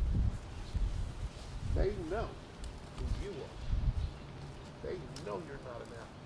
They know you're one of God's chosen. They know you're an Israelite. You don't know. They didn't go to slavery. We went into slavery. They rounded us up. We were living in their land because the Romans chased us out of Jerusalem. We ran from the Romans who was trying to kill us. So that's an envious attitude. Hold on. An attitude Well, of envy. All the nations hate us because God chose us. We don't know it. What happened was God was so mad at us, he took our identity away from us, put us in slavery, said, you ain't even going to know you're an Israelite. So you're waking up to that right now. In the end, last days, you're going to wake us up to who you really are. Nope, you're not an African. You're not black. You're not colored. You're not a Negro. You're God's chosen people. So even descended from Africa and have an African heritage, but We don't- that's a lie. The last thing these devils want is for us to wake up and say, we're God's chosen. We get the blessings. The kingdom of heaven. Okay, here's what it says about the kingdom of heaven. The last shall be first, and the first shall be last, right? Doesn't it say that? Yeah. Right now, we're the last. We're on the bottom. We catch hell. We're the slaves. So when it comes to heaven, guess what? The opposite. In the kingdom of heaven, we're the kings, ruling with the black man called Jesus, looking like his dad, God, and everybody is under our feet. They're our slaves. This is what the Bible says. We're in rulership with Jesus in what they call heaven. You know what heaven means? Having slaves. What it means to be blessed is to have slaves. So this is heaven. We're in somebody's heaven right now. Not ours, theirs. Because we're their slaves. To this day, they're in heaven. Who owns these buildings? Who was the earth given into the hand of? The white man's running the world. Is he not? We're his slaves. Now, he was given 500 years, a short season. Okay, 1492. Columbus sailed the ocean blue, right? Right? All right. So 1492, that's almost 1500. 1500 to right now, that's 500 years. His time is up. Now his kingdom has fallen in everybody's face. It's over. Now here comes the kingdom of heaven. God said, okay, wake up, Negro. Wake up. You're actually my people. Your punishment is over. You're coming up. Okay, I don't have no problem with none of that, but is this what we're debating or what we're schooling on right now about is this really the basis of worship? Is this the primary stance and character of worship? The truth is, listen, were we not lied to? The people that had us in slavery, did they prevent us from, kept us away from our book? Because we'd open it up and cause a revolution, like Nat Turner. Nat was like this. This is me. We're going through we're in slavery right now. We're going to rise up and take. That's what Nat did. They said, you got to keep this book away from them. It's our book. These are our records. This is our history. So if on this earth, before heaven is attained,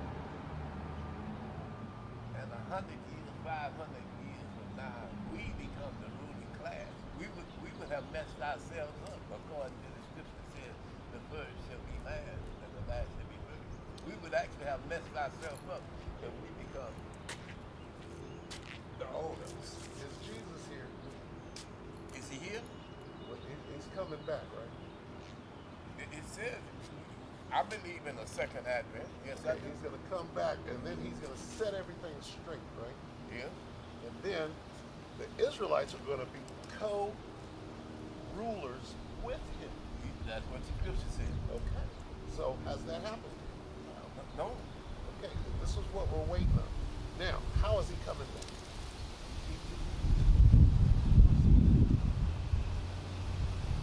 This is what it is. This is about the truth. The scripture talks about They don't want you to as a know. thief in the night. As a thief in the night. Okay, is he coming back in the clouds? This one scripture points to it that, but I don't know whether that's the second advent or not. It is. Okay. And I can show you. See, And that coincides with a thief in the night. A cloud is something that hides, The people- that obscures. Like correct. a like thief in the a night. cloaking device. Yeah. Okay, now I'm gonna follow up on this, but here's what's going on. Okay, these people that are running the world, they know exactly who you are. They know exactly who they have in captivity. They know exactly who we are. Do they? Absolutely they do. That's why they went so far as to hide everything in this book. Or is Satan using them? Because one scripture say our fight is not against flesh and blood. Okay. Is some Let is me flesh say and this. blood ignorant of certain things? Sir, let me say this to you. Okay, go ahead. Okay. Your enemy, do you have enemies? Is the so-called white man your enemy? The ruling power is Is the opponent. so-called He's my white opponent. man, Yes. he's your enemy, right? Yeah. Okay. He knows that. He'll point at you and say, I hate nigger. Why? Because that's the way God made it. Why do you hate him? And if you hate him, then you must know something. Absolutely. Well, we were made to hate each other. You know where that fight started? In Rebecca's womb. Isaac and Rebecca had 2 children. They were fighting in her womb because God made it that way. Jacob and Esau. Jacob and Esau. That's who we are. They're Esau. We're Jacob. God made us to hate each other. Separated us from her womb. Here's the understanding. See, they don't want you to know this. No, you gotta love me. You can't hate me. You gotta love me. Well, they hate you all day long. They can't wait to exterminate you. This is just a hardcore truth that we have got to deal with this truth. And here's what I'm saying. Your enemy is not going to teach you the truth. He's going to teach you all kind of lies so that you'll never find out about what is about to happen. So you went to church all your life and they taught you, oh no, just be a good nigga. Listen to me. Listen to the devil. Fill your head with lies. Jesus is why he loves everybody. And you know what? And let them think that they can become somebody. We'll let them sit on the Supreme Court justice seat. But still, we'll be owning things. We'll be running things. You at what is you're 76? 74. You're 74. You know more than anybody how this thing is going to wind up. Even for these kids, it's going to go that same way. Why? They know who we are, and if they don't keep us ignorant of who we actually are, then this is never going to happen. Now, this is what they think. But the Most High supersedes everything. He's going to wake us up at the time that he has, which is now. He's going to put it in our mind. That's why I'm out here. I'm not the only. What you see here is going on. There's 20 brothers deep in every city out here saying what I'm saying right now. Let me ask you a question. Is there anything that can supersede one being the chosen of God? Is there anything greater than that? No. Then why do we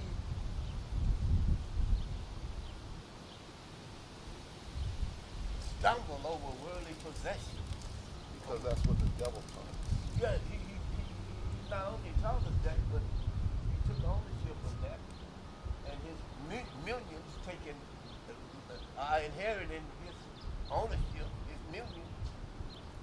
So if we have knowledge that we are the chosen of God, Right. This is what they don't want. That's why they got to make us Africans. That's why they got to keep us from the Bible and what it truly says. You understand? Yeah. And why did they put Jesus? Why did they kill him? If he loved everybody and he was going out spreading, handing out flowers and because he knew, he stated that he knew he was the Son of God, which basically is the chosen of God, in a sense. So they say because he said that, he blasphemed.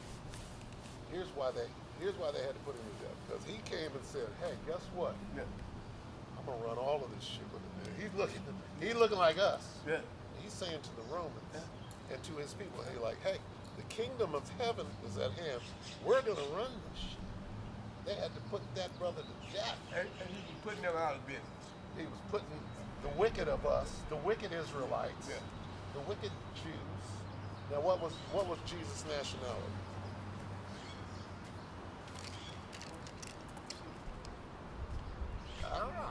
Apparently he had to be a Hebrew. Okay, but there are many Hebrews.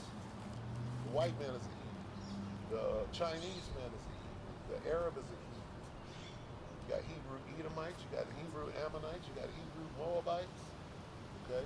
So he was a Hebrew, yes. The Bible makes reference to the word Jew. Okay, now what is the word Jew? Because he was a Jew. Yeah. Okay, so the Jews are one of the 12 tribes of Israel, Judah. Judah was one of, He was of the tribe of Judah. he was yeah. of the tribe of Yeah. Judah, making him an Israelite. Jesus was it. And his name is Yahawashai. That's how you say it in ancient Hebrew. So when you say Yahawashai, Yahawashai is in the heavens. He's like, somebody. So everybody can call on Jesus.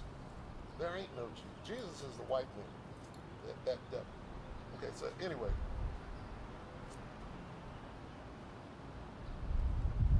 Yahawashai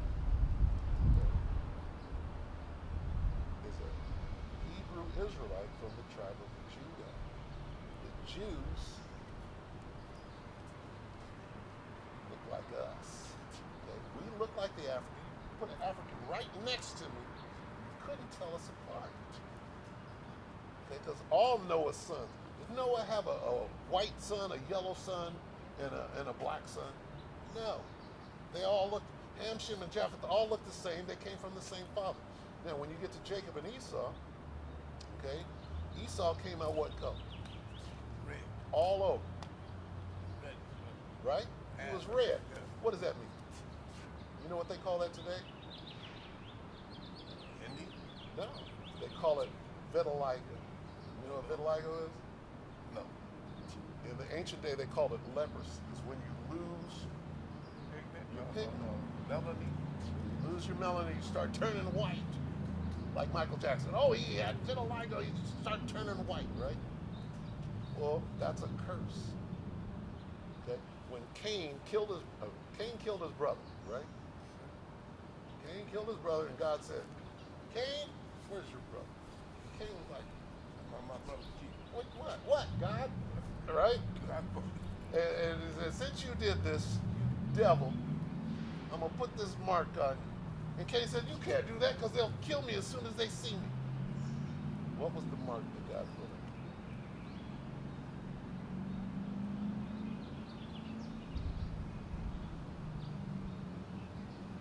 Was it some type of separation? Outcast? I'll tell you what it was. In the ancient day, they called it leprosy. Oh, okay. What is leprosy today?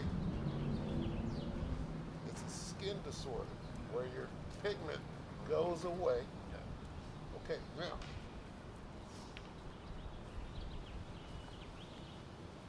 What color am I right See, your whole body is brown. That's just a lighter brown. No, this is brown. Okay.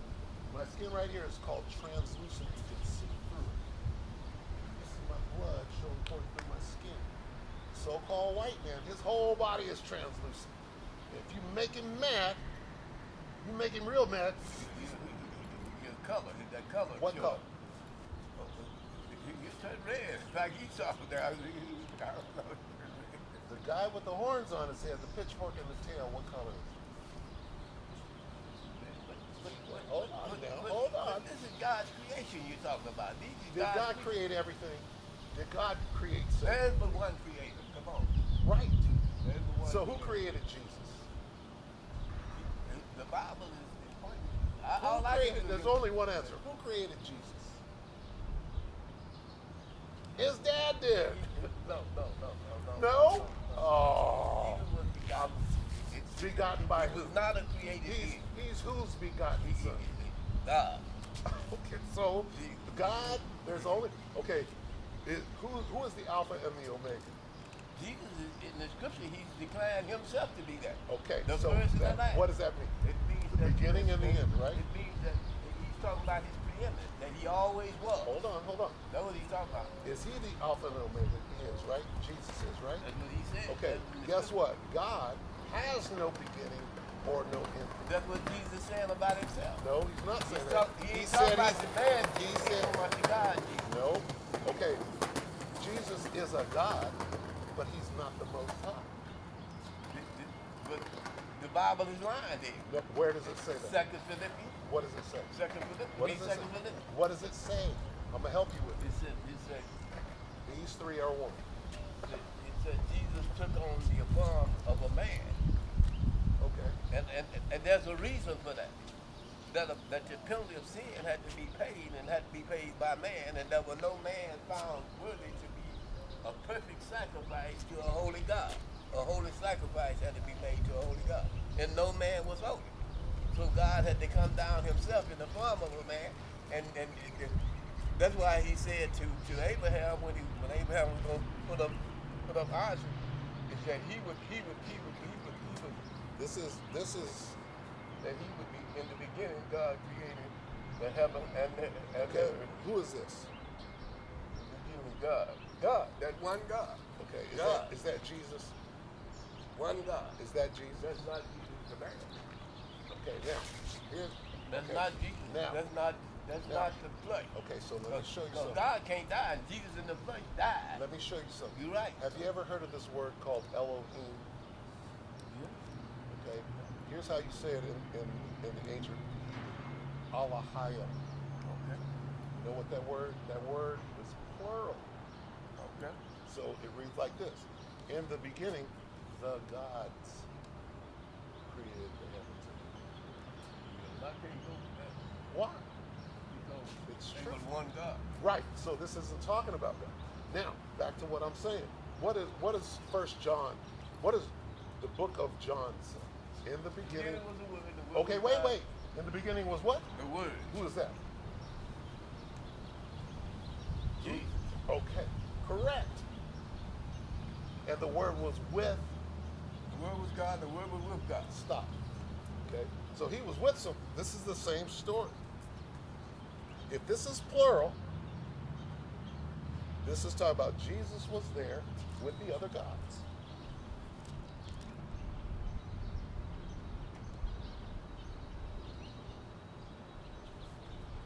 Okay, So what are you saying? here's what I'm saying. Who made Jesus?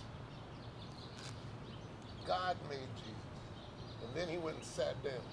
And then he said, Jesus, here's what I want you to do. I want you to create the heavens and the earth. I want you to create the angels.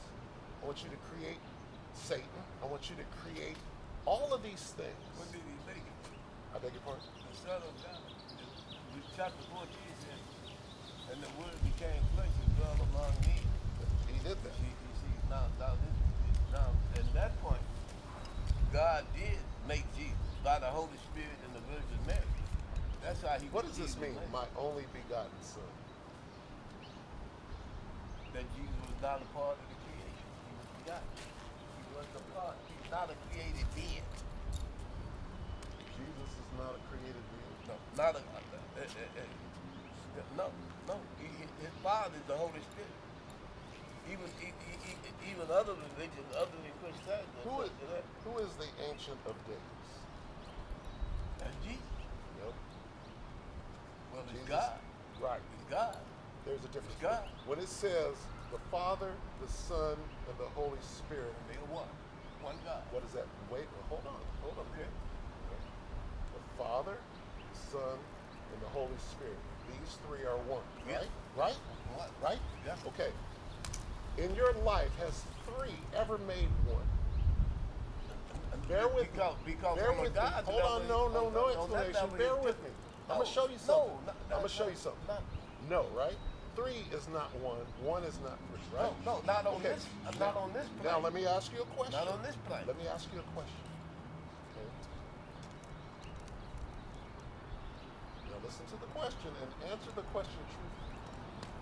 Could these three are one? Could it mean that these three are at one with each other? Meaning, listen. They are Wait, one. listen. And that's God. Listen, That you're one not that listening. they are is God. Sir, listen. Okay. Could it mean these three are at one, or furthermore, these three completely agree with each other? Could it mean that? It does. It could mean that to man. The answer to my question But when is this. Yes, it can. But when you walk on the road to Damascus, because everybody has to travel that road like Paul did. Some of it is not, it may not be as emphatic as that. They have to receive a personal relationship, because without Jesus, who is the Most High Priest, there is no atonement for man. Man is separated from God. Is man separated from Jesus? Jesus is the intercessor between man and God. That When, because of the priesthood. when- All through the Old Testament. when priesthood Jesus was on the attested. cross, he called out, Father, Father. Was he calling out to himself? No, he was speaking of God. Because God, Wait a minute. Because I God thought, has is no Jesus God? fellowship with sin. And Is when Jesus took God on- Jesus? No, God is not Jesus. God is not Jesus. God is not Jesus. So how are they one? How is three one? Because they agree. Because of the hypostatic union. Because see, The here's hypostatic what union. I'm saying to And you. you know about that. Here's what I'm saying You to you, know, sir. you're With very all knowledgeable. due respect, here's what I'm saying to you. Okay. Everything we were taught is a lie. But what about Everything- what has been, of all things, you didn't understand? And understand is not from man. I'm in agreement with you. Get a revelation from God on you. If somebody tell you something, we got to do like the Bereans did. We got to go home and Search go the back to scripture. God. And not only the scripture, we actually got to go to God. Because you can read the scriptures a million times. That's right. And still have no revelation of what's going on. The Most High has to put the Spirit on you. That part. I understand that. That part. I understand that. Okay, so, and trust me, I wouldn't be out here saying what I'm saying if I didn't have some handle on it. Okay? Here's where you got to stay. This is what it means to be reborn. Okay. Let's start over as a child. I'm an Israelite? Pastor never told me that. I'm an Israelite? No, I'm one of God's They tell children? you that you're not an Israelite. That's the only way they can get that money. But I know I'm chosen of God. I know that. Who is chosen of God? Said Israelite. So what does So- that make you? If you're making that statement, I must be. I cannot be divided from an Israelite if okay. I'm chosen of Now, God. now see, here's the thing. Okay, here's the thing. When you do this, it's the Book of Deuteronomy again. When you do this, and here's what I'm doing. I'm not speculating. I'm coming out these scriptures with knowledge, wisdom, and understanding, and I'm a small guy in the street. Okay? I'm a humble, small guy in the street because there's some bad ones. There's some bad ones that know this doctrine that I'm showing you. This is Deuteronomy 7 and 6. The book of Deuteronomy was written to the Israelites. So it says this: For thou, who is thou? The Israelites, are a holy people unto the Lord thy God. The Lord thy God hath chosen thee to be a special people. Read that again. The Lord thy God hath chosen thee. Who are the chosen? Israelites. Chosen thee to be a special people unto himself, above all people that are upon the face of the earth. Okay. But let me ask you one question. Can anybody be a true servant of God without God choosing them? You got to choose them. Who are the true servants of God? Let's qualify that first. Coming back to this, right? Coming back to Read this. The whole Bible reads like this. See, this is what they kept from you. Okay? When you go to Sunday school, I know the Bible back and forth. But wait. I know. But wait. But I know God. How do you know God? Because I am a child of God. I am being raised. Who are God's children? As much as He has raised the The Israelites are the children. children of God. Okay, so you know you're Israelite? That's what you're here to learn. I can call myself an Israelite by faith. By faith. See, Abraham, all that.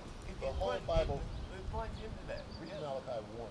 The whole Bible reads like The this. burden of the word of the Lord is Stop. Over and over and over and over again. Okay, and then Paul says this. So Yes, sir. I'm living a false life if I'm not an Israelite because it's spoken. God is speaking to His chosen people. And who is that? Israel. Okay. Continue. So If you're not an Israelite, God is not talking to you. And if you say that yes he is, then you're one of the wicked Israelites that God is not dealing with and he's not showing you through the Spirit. I didn't put that in there. To Israel. So in order to say, when I call on God and say, you're my God, you done told me. You gotta be an Israelite. And if I'm not claiming Israelites, You can still be an Israelite, but the Most High is not dealing with you in the Spirit. He's got you blinded. What then? Romans, what then? Is it 7? What then? Israel have not, see, let's break it down. Because you could be an Israelite, and the Most High is not dealing with you. They are not all Israel that are of Israel. Okay? So you got the elect, meaning the ones that are chosen of the chosen. Go ahead. They're not all Israel, they're not of Israel. Those are those who are not hearkening to his word. Those are those Israelites that are not hearkening. Right. Okay. Right. So there's a division. Right. You got So the she's wicked not scribes in and the other words, Pharisees. my daughter is not my daughter if she's not functioning in the capacity of being my daughter. She's not my daughter. She's just biologically my daughter. But in actuality and in functionality, she's not my daughter. Right. Who is my mother and who are my brothers? No, see, that's what Jesus said. Same thing, right there. Those that are doing In other words, the he will. said he's going beyond genetics, beyond Correct. biological mother. Correct. But you still have to be. Who are the disciples? Were the disciples Moabites and Ammonites? No, they were his brethren. Who did Paul go to just anybody? Who are the Gentiles that can be saved? But the Gentiles can be saved, right? Yes. Okay, who are the Gentiles that can be saved? Only one word. Faith. Israelites. Israelites that left the commonwealth of Israel and started doing as the Greeks. When in Rome, do as the Romans do. I'm an Israelite. I'm an American, and I'm doing. Yeah, because once they say, they But are here. okay, but no. Well, what does it Apparently mean? what you're saying is correct. What does it mean to be saved? To come under the true obedience of God Almighty. You see, and to have intercession by the Most High Priest. Your salvation is of the Jews. You said it. Wait a minute. You said it yourself. Salvation is of the Jews. Yeah. Okay. What the So, Bible says. are you a Jew? Which is only one of the 12 tribes. Salvation is of the nation of Israel. And that's who they were talking about. See, the 10 tribes were already here in America when Jesus was on the scene over in Israel. Okay? So, they were calling the Jews, that was Judah, Benjamin, and Levi. They were calling all three of those who were in the land at the time. They were calling them the Jews. Meaning salvation is of the nation of Israel. Okay, what is salvation? To be saved. What does it mean to be saved? From damnation. What is damnation? Ultimately, from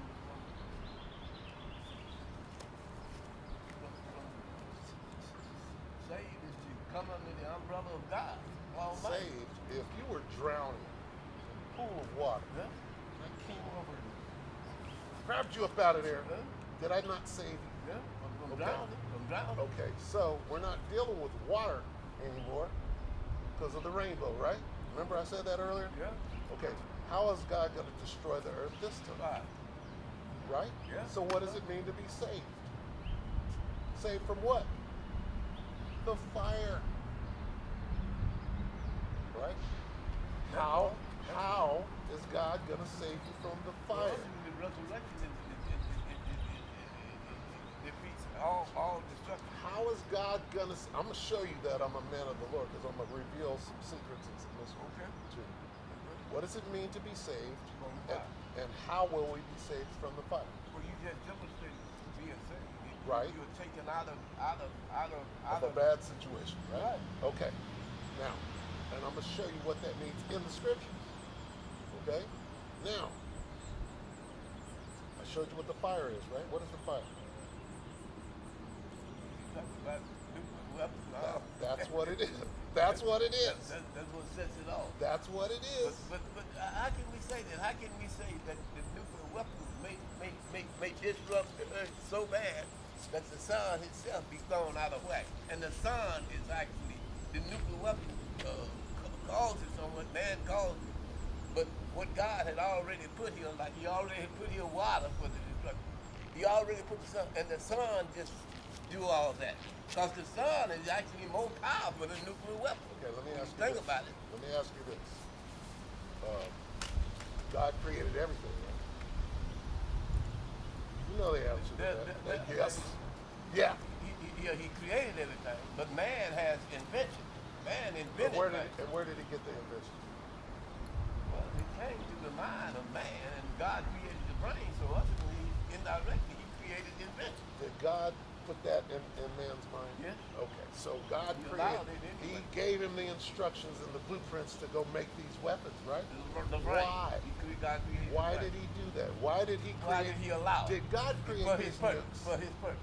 For His If purpose. God allows. What is His purpose? To burn this place up. That's already in progress. That's already. Are there So you're nuclear? right. There are nukes on both sides. Are they just going to put them in a museum? All No. We're in the time. You know what's going on in the world in geopolitics right now. You know that Russia is over there fighting. yeah. Okay. So that is World War III in the Bible. Well, it's called Armageddon, isn't it? It is. Is that World War III? I don't know That is whether that's 3 or not. I'll read That 3. might be 5. I'm going to read 3. Okay. First I'll read 1. And then I'll read 3. I'll read 1, 2, and 3. This is Revelation 9.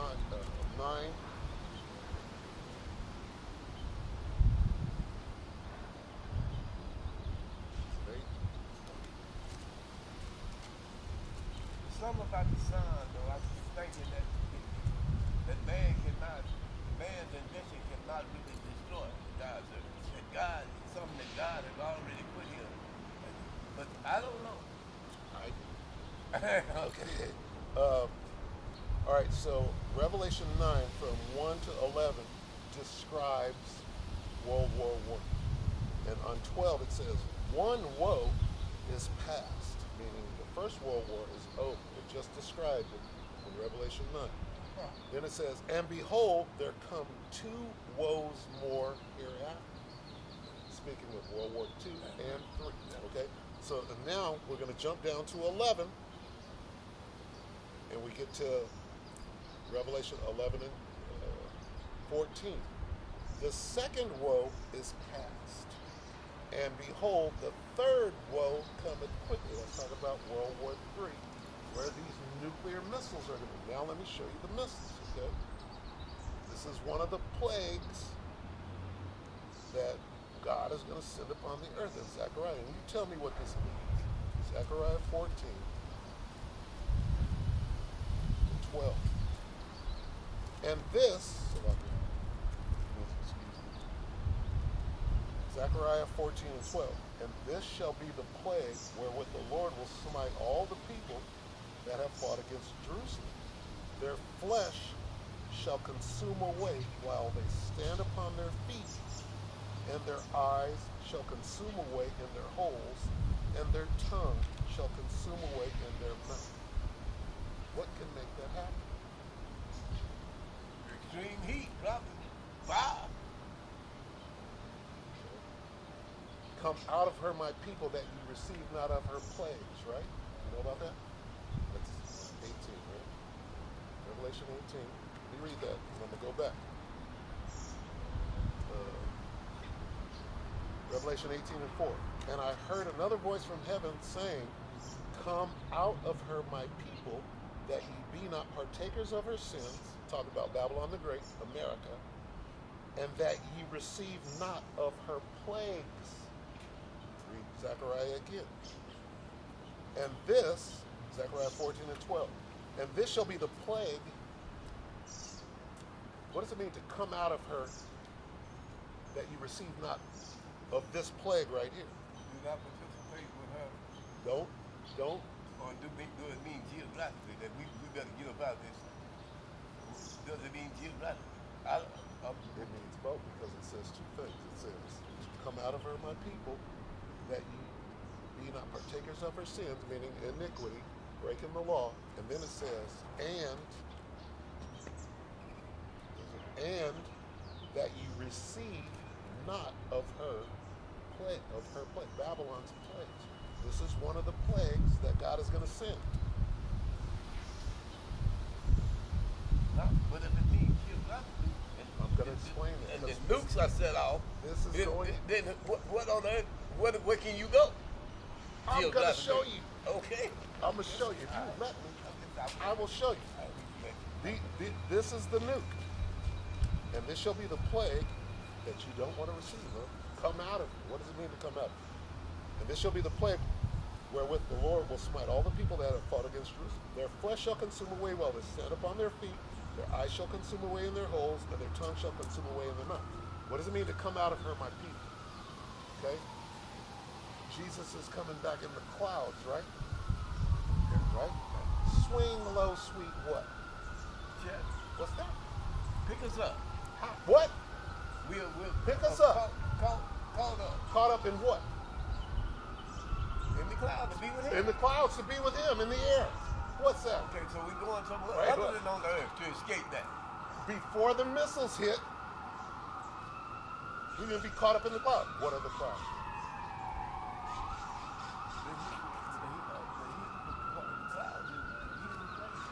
Swing low, sweet what?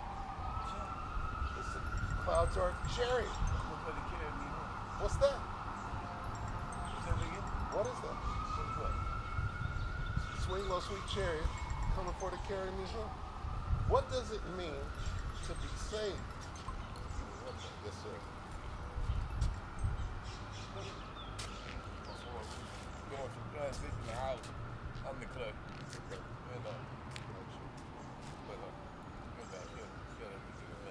me see what he wants. This is my business partner. Yes, sir. I'm just the clerk. He's the founder. I'm just the clerk.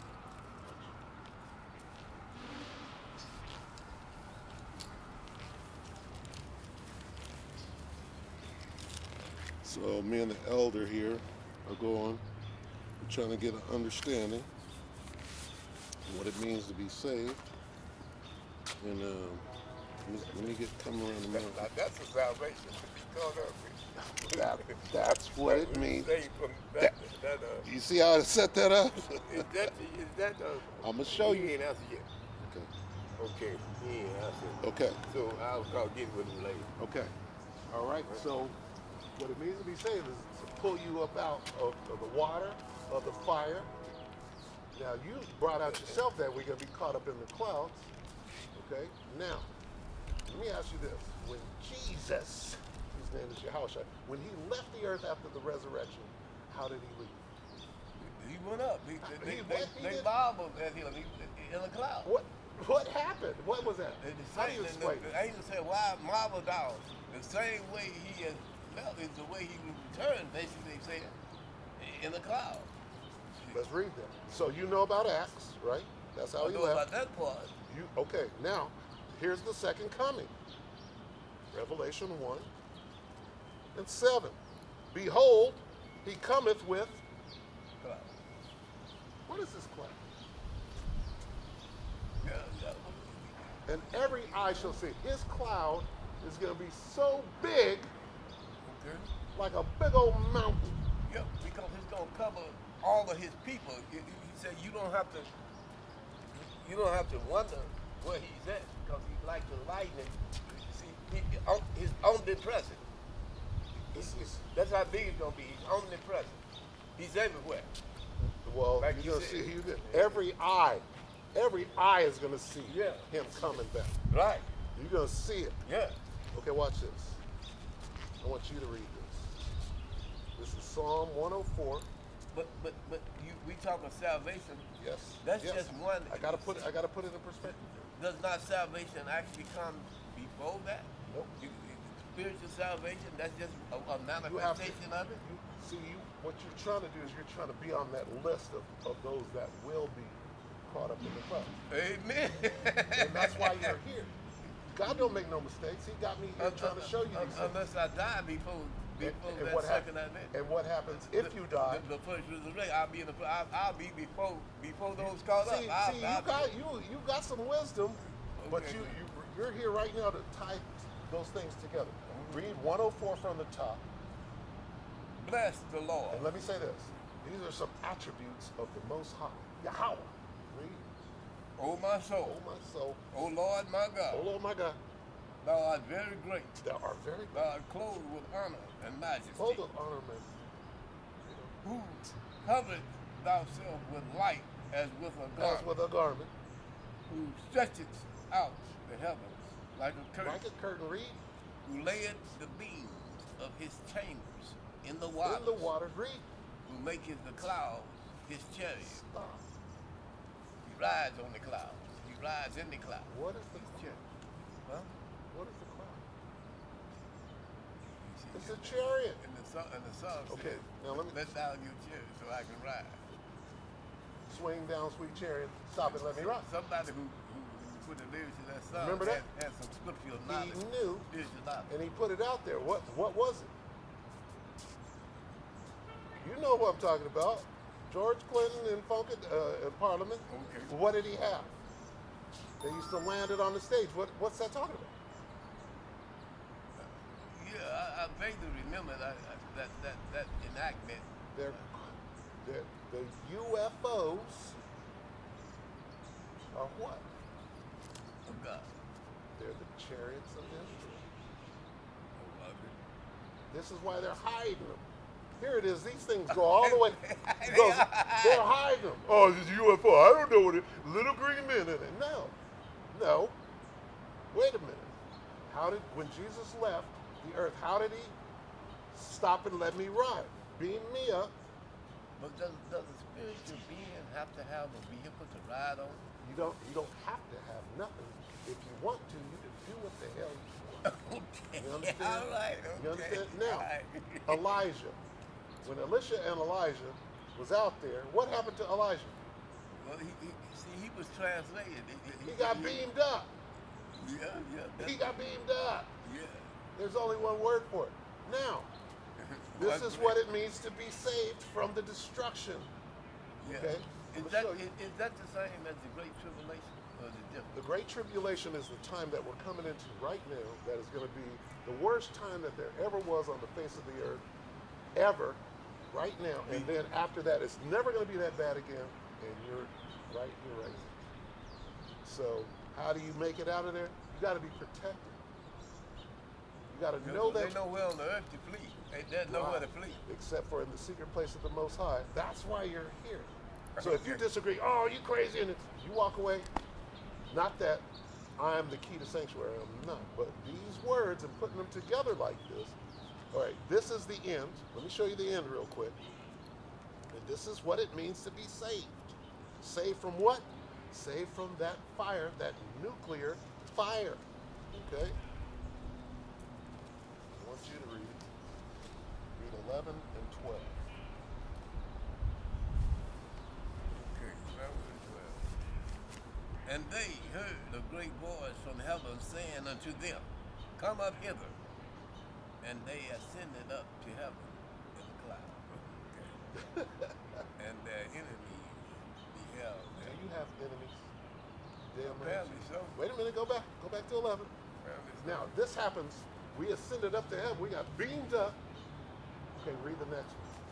Read 13. And the same hour was there a great earthquake. Them nukes. The 10th part of the city fell. That's talking about America. All 10 FEMA zones. Read. And in the earthquake was slain of men 7,000. 7 means completion. So if you didn't get beamed up, you got burned up. Read on. And the remnant were affrighted. People that got beamed up, we were like this, breathing hard.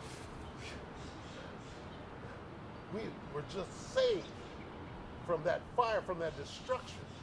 Read. And gave glory Call halal Yahweh Ba'Shem Yahweh Shai Ba'Shem Akakadah. We were praising God because he saved us from that nuclear destruction. That's what it means to be saved. Yeah. To get beamed up on, sounds crazy, right? To be beamed up onto a UFO. Have you ever sang a song called You'll Be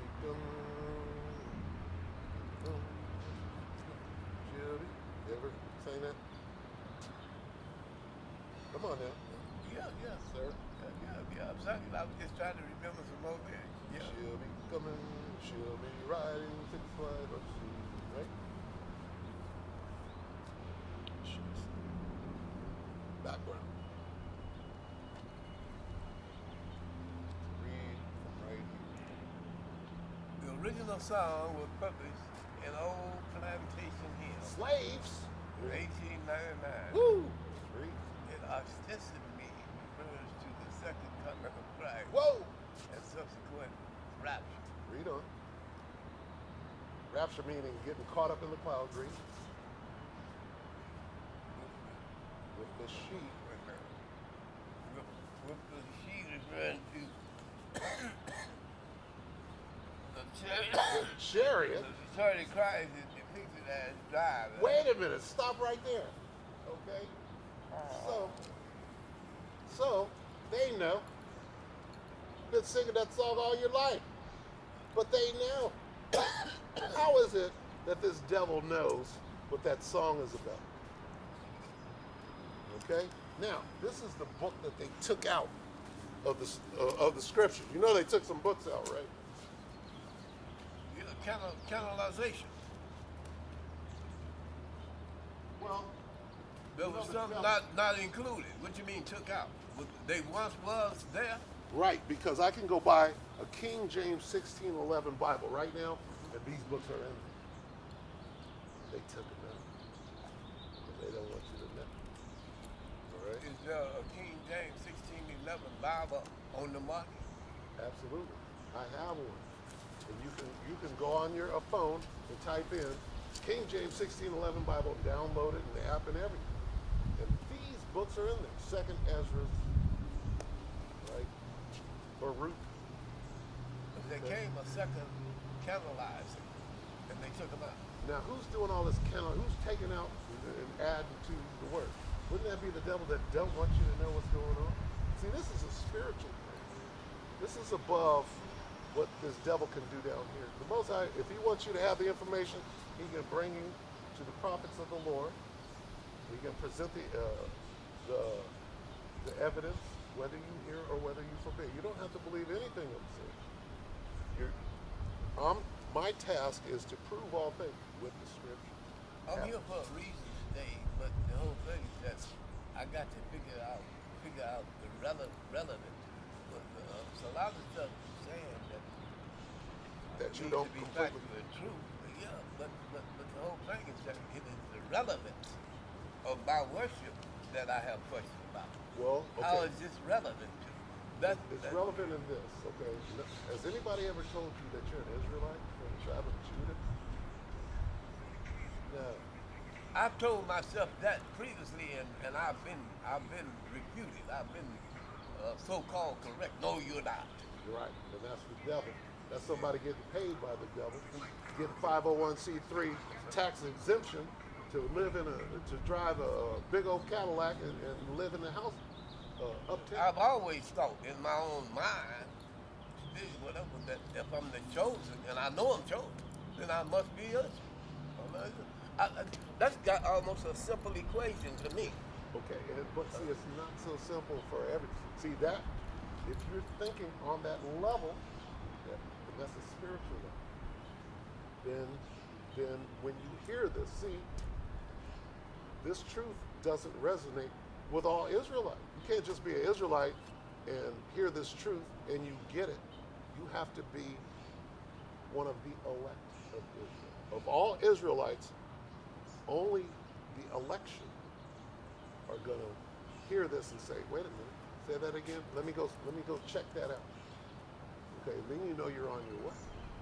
Okay? I wouldn't be out here. This is 14 years. I wouldn't be out here if when I heard that, I was like, wait. And And I now, thank you for that. I thank you, brother, because I've always considered myself to be a chosen of God. And if I am, how can I separate myself from this? It's almost like, right. And see, I'm up here confirming.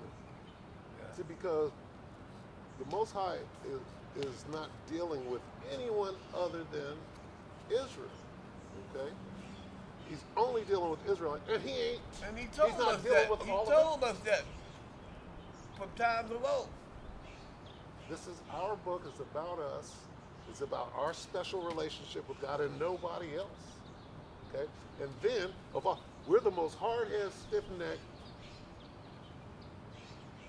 brick-headed niggas, spicks, tontos. We are the work Mainly that God always loves. setting up idol worship. And it's idol worship for us to think that this man, this enemy, is going to allow or give us anything And see, of good. no. Anything. First of all, That's idolatry. Right, it is. You're absolutely right. First of all, he hates us. We got to understand that. He hates us. And you know it, you just don't want to accept it. Second, we're in captivity. We're supposed to be serving slavery and our punishment. God put us in this. You can't buy your way out of this. You could be Michael Jordan, make millions of dollars, and you're still Right, under no them. matter what we accomplish. You are under them curses. They got you doing all kind of wicked shit up there. Right. So You're right. you can't escape God's curses. It's chastisement because he loves us, so he's testing us. And it's almost over. It's almost over. Then you get everything in the kingdom. You get everything in the kingdom. Chastisement's over. New body. You get a celestial body. No more. See, he nothing. first the kingdom of heaven and his righteousness, and all things will be added to you. We get everything. Like you said. See, you know, and let me say this to you, sir, with all due respect. You've got a vast knowledge of the Bible, okay, but not according to knowledge. You know everything that they taught us. You know that, but you got to tweak some things Okay. to put it right. And it's hard to do that because you want to do what you were taught is right. You know what? You're supposed to hate your enemy. And when it says love your enemy, that's talking about within Israel. Within Israel, these are our instructions. It says love your enemy. You got enemies, people, other Israelites that are trying to do you harm. You're supposed to turn the other cheek to them. You're not supposed to turn your cheek to this devil that wants to put you to death. Okay? All the other nations are your natural enemies. When it says love thy neighbor, who's your neighbor? This Israelite right here. See, they flipped it on us. No, you gotta love me. You can't hate me. That's that technology that they put on us. So yes, it applies. It's in there, but you have to know to whom you're doing good. Okay, your enemy wants to keep you confused. All right, Yeah. and we're almost out of here. We're this close to them shooting them missiles and us getting beat up. We're in the time right now of seeing straight miracles happen. These UFOs, you can't stop them no more. Everybody got a phone and a video, and they're like this. Oh! You got space telescopes and what's really going on out there. The angels. These are the angels. All right. Get that real quick. What is it? But many of 68. Many of us think these things are separate from God. Now, why did they do that? Terrestrial. See, that's because You're they right. taught us. Yeah. Them like, Whose name is he healing in? Who is he? Identify himself. You understand? Oh, there's little green men. No, the Bible tells you what those angels look like. It said, and they sparkled like burnished brass. Wait a minute, where did I hear that before? The angels look like us. I stay right over here, man. What is it? California. I am out here I'll be out here tomorrow, At the same spot. right here. But I go to the meeting place. This is what we got going. Okay, disability. No, transition of housing. Okay. Right. This Okay. Now listen. Is that your name, sir? Mr. McKinley Beasley? that's me. And this other guy over here is my nephew. And he already got, I think, 2 houses. Right. And we're in the process of opening some more. Okay. And, you know, Let me say this to you. Okay. You gotta go to work, you gotta make money, you gotta all this stuff. They got these famines set up for us, they got these diseases set up for us, they got all of this stuff coming down the pipeline. They manufacture this blackout, all of this stuff, right? So you got to be calling on the right names, because the name Jesus, J only came about 500 years ago, and that name Jesus goes with that white boy named Caesar Borgia. You got to call on the right names for the Most High and His Son to hear you, because that's when you're being protected by the angels who are encamped around this thing right now, right? That's how you're going to eat when there's no food. When they shut the lights off and all of that, you're going to be protected by these angels.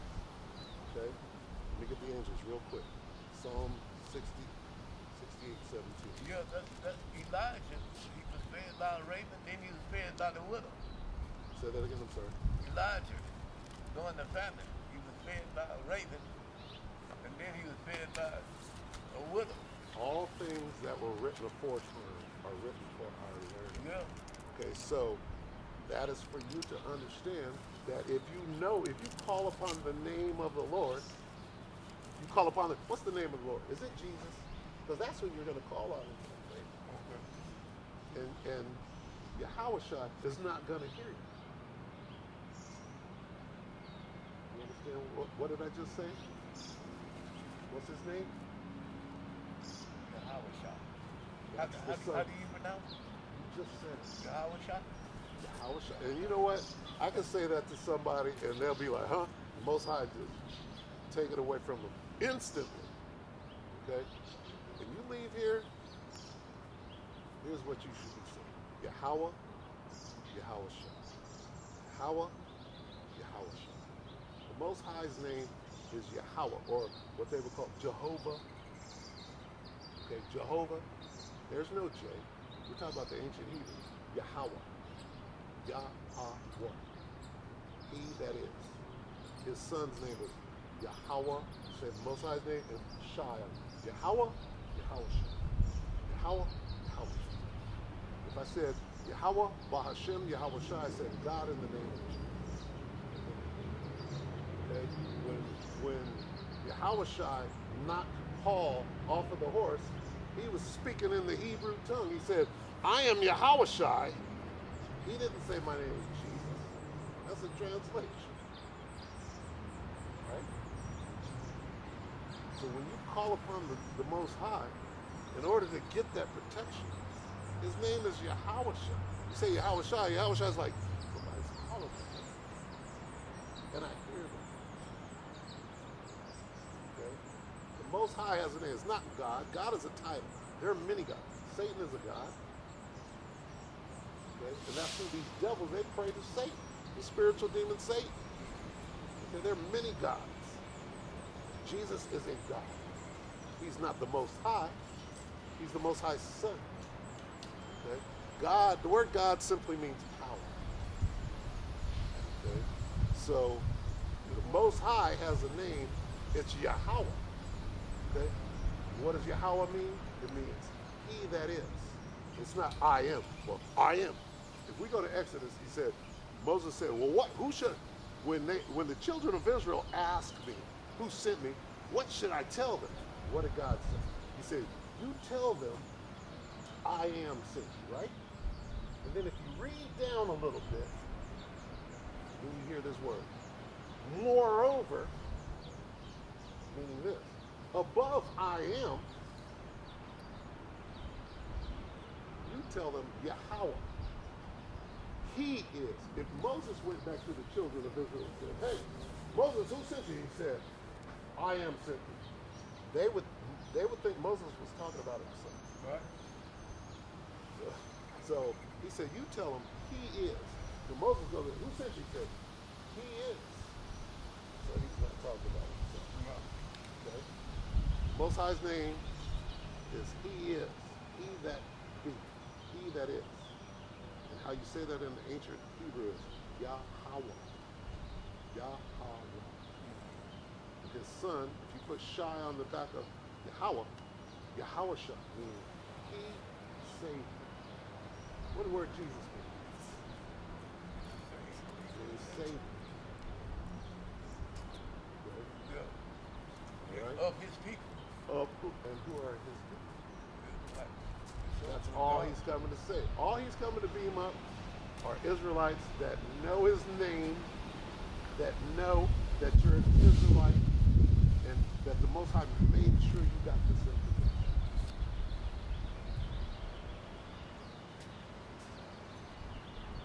Take it or leave it. I must be an Israelite. I'd say you Because are. I am a chosen of God. Okay, now stick with that. But what's the Most High's name? Yeshua. Ah, How you say it? Yeshua? You got your phone. Do you know how to work the? You know how to send a message. You know how to. I know how to ask Google a question. They ain't gonna show you on me. You have to either record me saying it. Do you know how to work your recorder on your phone? No. No. I did too much cooking time. See? And we're supposed to be locked up. We're supposed to be locked up. That's a good thing. I was violating society, Because you're a rebel. It didn't. This thing didn't resonate with your spirit, Okay. and that's a good thing. That's who Yahushua was out there dealing with cutthroats and whores, and he was dealing with the low. He was trying to raise them. Hey, don't do that. Keep the commandments and come up. I'm gonna have to start coming. You be out here every Saturday, huh? Saturday, and I'll be out here tomorrow too. I'll come out at about 9 tomorrow.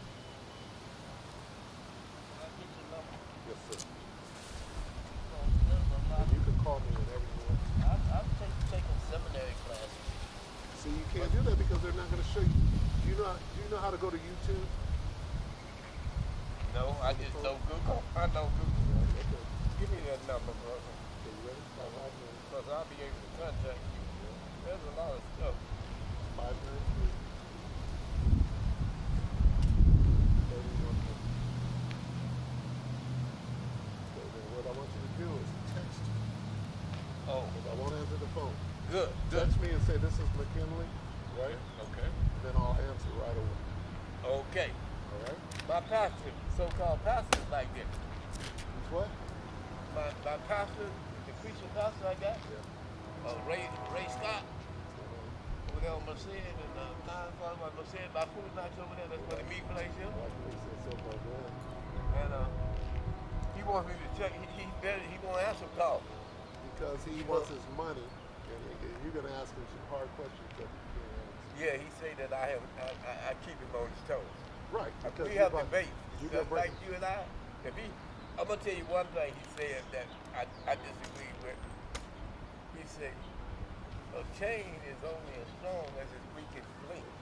I say, that's true on a physical level, but on a spiritual level, a chain is as strong as the strongest link. That's right. You knew that, right? I agree. You know, okay. That's He right. didn't get You that. talk about Yahweh Shah. Exactly. You talk about Yahweh And Shah. we can do all things through God who strengthens us. Now, why are you here? Why are we getting along? How come you're not leaving mad? Why did you just take my number? And it's not me. Anything that I'm saying right now is not even me. And again, I want you to see somebody to push this doctrine right here Yeah. who is wielding it like an expert. And they got it. Hey, you should see my elder. Okay. My elders. I'm gonna tell you why. When we debate or when we have so-called what people consider theology, those two things are good if they are leading toward agreement. Correct. We can argue, but let's not argue to establish ourselves as opponents. Let's argue to establish ourselves to come into agreement. Yes, sir. And that's what you and I have done. Yes, That's sir. what I appreciate. And you know what? That was the spirit. Amen. That was the spirit. Hey, I hope I see you again. Most High's name is Yahweh. Yahweh. Yahweh. All right. Yahweh. Shalom. It's like saying shalom, but shalom. Peace. Peace. Peace be with you. Okay. All right, brother. The water. Thank you.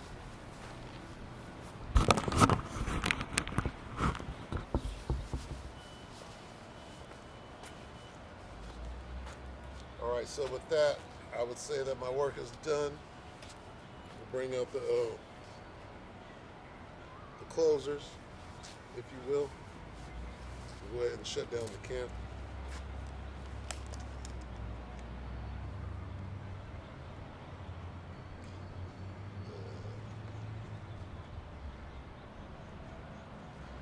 That was kind of beautiful.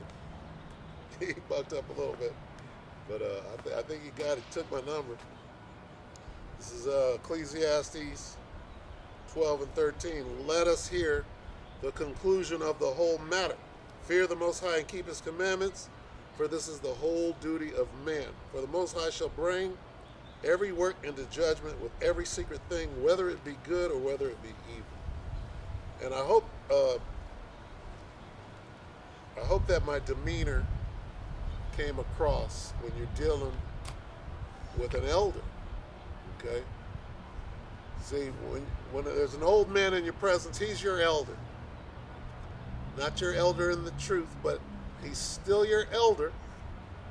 I have old as I am, I have elders. That was one of them. Okay? That could have been an angel. Right?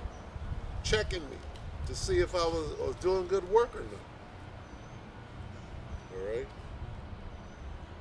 So what manner of persons ought you to be in all holy conversation and godliness, looking for and hastening unto the coming of Yahweh Hashem Yahushua? Because the missiles are coming quick. This is Philippians 2 and 12. Wherefore, my beloved, as ye have always obeyed, not as in my presence only, but now much more in my absence, work out your own salvation with fear and trembling. For it is the Most High which worketh in you, both to will and to do of His good pleasure. Do all things without murmurings and disputings, that ye may be blameless and harmless, the sons of the Most High, without rebuke, in the midst of a crooked and perverse nation, among whom ye shine as lights in the world. All right, and one more thing. I was trying to show the elder knowledge, the knowledge that I have and that I'm able to show to the best of my ability, wherever the Spirit led at that moment. And I'm sure that I was sporadic and all over the place, but you know, it is what it is, and you know, Lord willing, you know, I did what was right. All right, so, and again, all right, face the east. All right. Call halal Yahweh Bahashim Yahweh Shai Bahashim Akakadash. All right. Double honors to the elder apostles of GMS, including the elders that came before them that taught us its truth. Shalom and salutations to all the brothers out pushing the word of truth and its sincerity, the hopeful elect tabernacle of David. All right. Shalom.